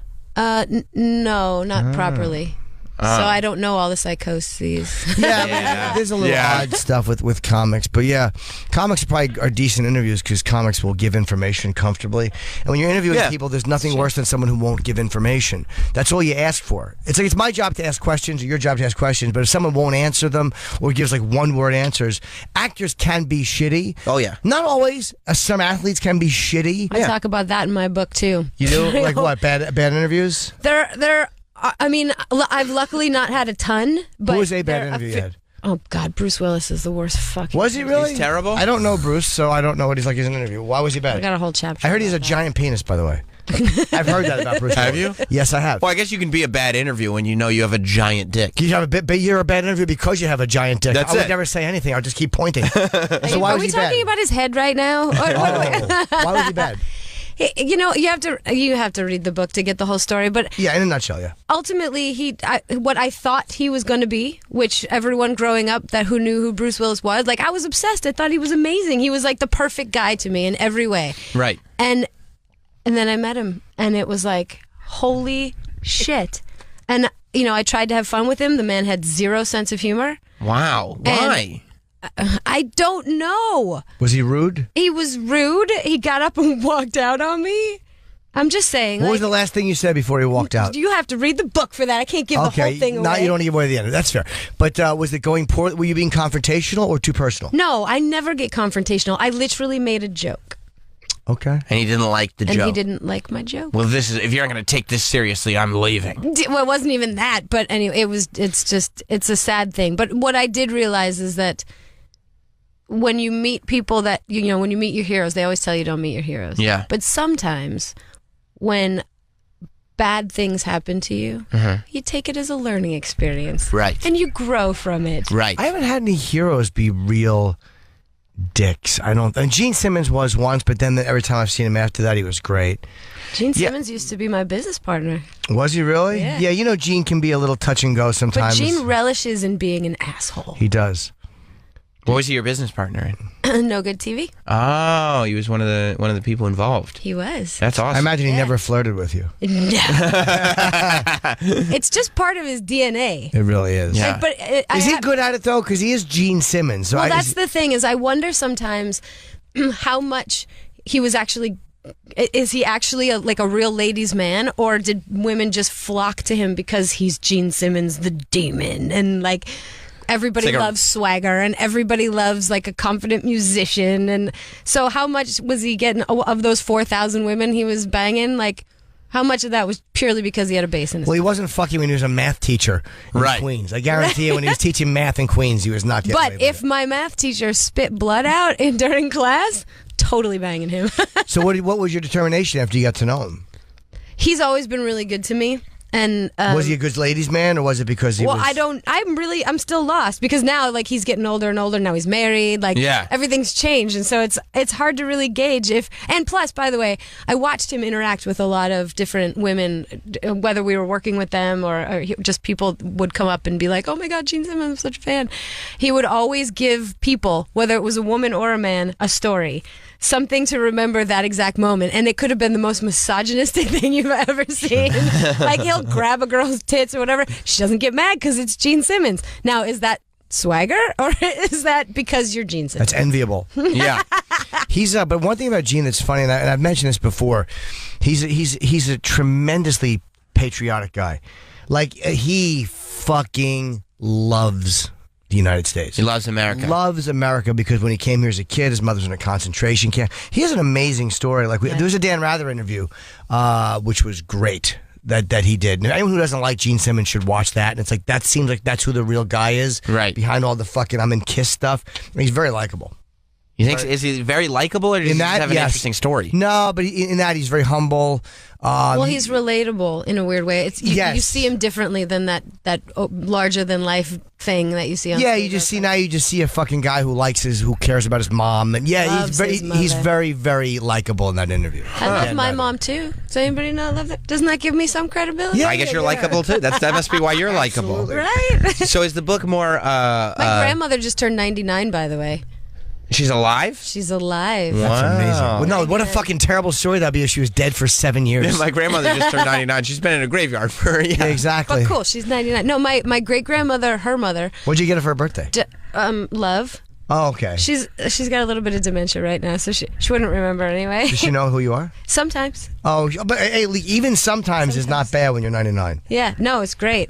But my great grandmother died when she was 105. My grandmother now is 99. I feel like I'm going to be around for a while. Good You for guys you. are stuck with me. That's great. Nice long life. But 99 is fucking, you got to make it one more year to make 100. Right? Have to. She's Yeah. gonna. How about your mom? Your mom alive? Yeah, everybody's alive. Okay. Well, sorry, my other two grandparents have passed, but everybody in the immediate family. But the now. women live. Are the men dying early or the women? Funny enough, both grandfathers. Yeah. Yes. Interesting. That's right. Yeah. The Keagan women are driving them to early grave. They are. They're driving them fucking crazy. They were lucky to have what they got. They're driving them nuts. But that's a good sign for you, though, if the women have longevity in your family. That just means 72 more books. So are you excited for Celebrity Apprentice? Yeah, For people I'm to see excited it? for everyone to see it. Yeah, Yeah. it's gonna be cool. What are you? Plus, I'm excited to see everybody on the cast again. Oh yeah, because you got to do. Have you done the finale? No. Or is that done live? Well, they usually do it live. I'm So not sure how they're doing it. So yet. you don't know. So the Celebrity Apprentice has not yet been named. Do you know who the final two are? Oh yeah, no, nobody knows. But nobody that hasn't happened yet. Yeah, no. Huh. I'm looking forward to seeing it. I'm also looking forward to everybody going out and getting Everybody Curses, I Swear. You can pre-order it on Amazon now. So if you want to, it comes out January 10th. You pre-order it now. What you could do, here's what you do. You could pre-order the shit out of it. You could pre-order the shit out of it, and then on Christmas be like, I pre-ordered you this book. I love that See, idea. it's still a great Christmas gift. I'm gonna pre-order all of them for you guys. I'm gonna give them gifts for stocking stuffers Yes. for everyone. Yes. I love that. And it's kind of a combination. It's your story of surviving in this business as well as the crazy interviews and stuff that you've been a part of. Yeah, it's a little bit of everything. A little bit of my potty mouth depravity. I love it. Good. I love it.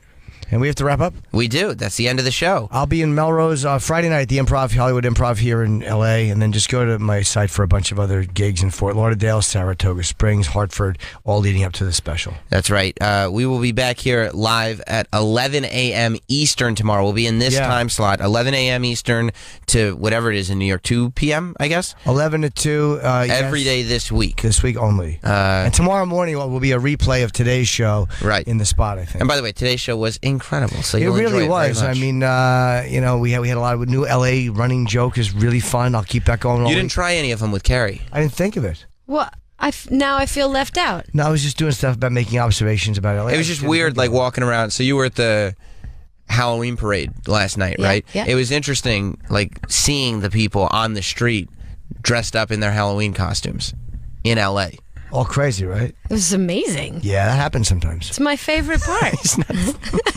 And that's just a Tuesday. In LA. I tagged. That's how it works, great. Sam. It's perfect. It's perfect. Thank you, Carrie. Thank you. And just remember, you're going to get 500 different celebrities and like over 1,100 different curse words in Everybody Curses, I swear. There's 500 celebrities 500 in this book? celebrities. The fact that you picked up, by the way, if you could see what Sam just said that and then picked the book up.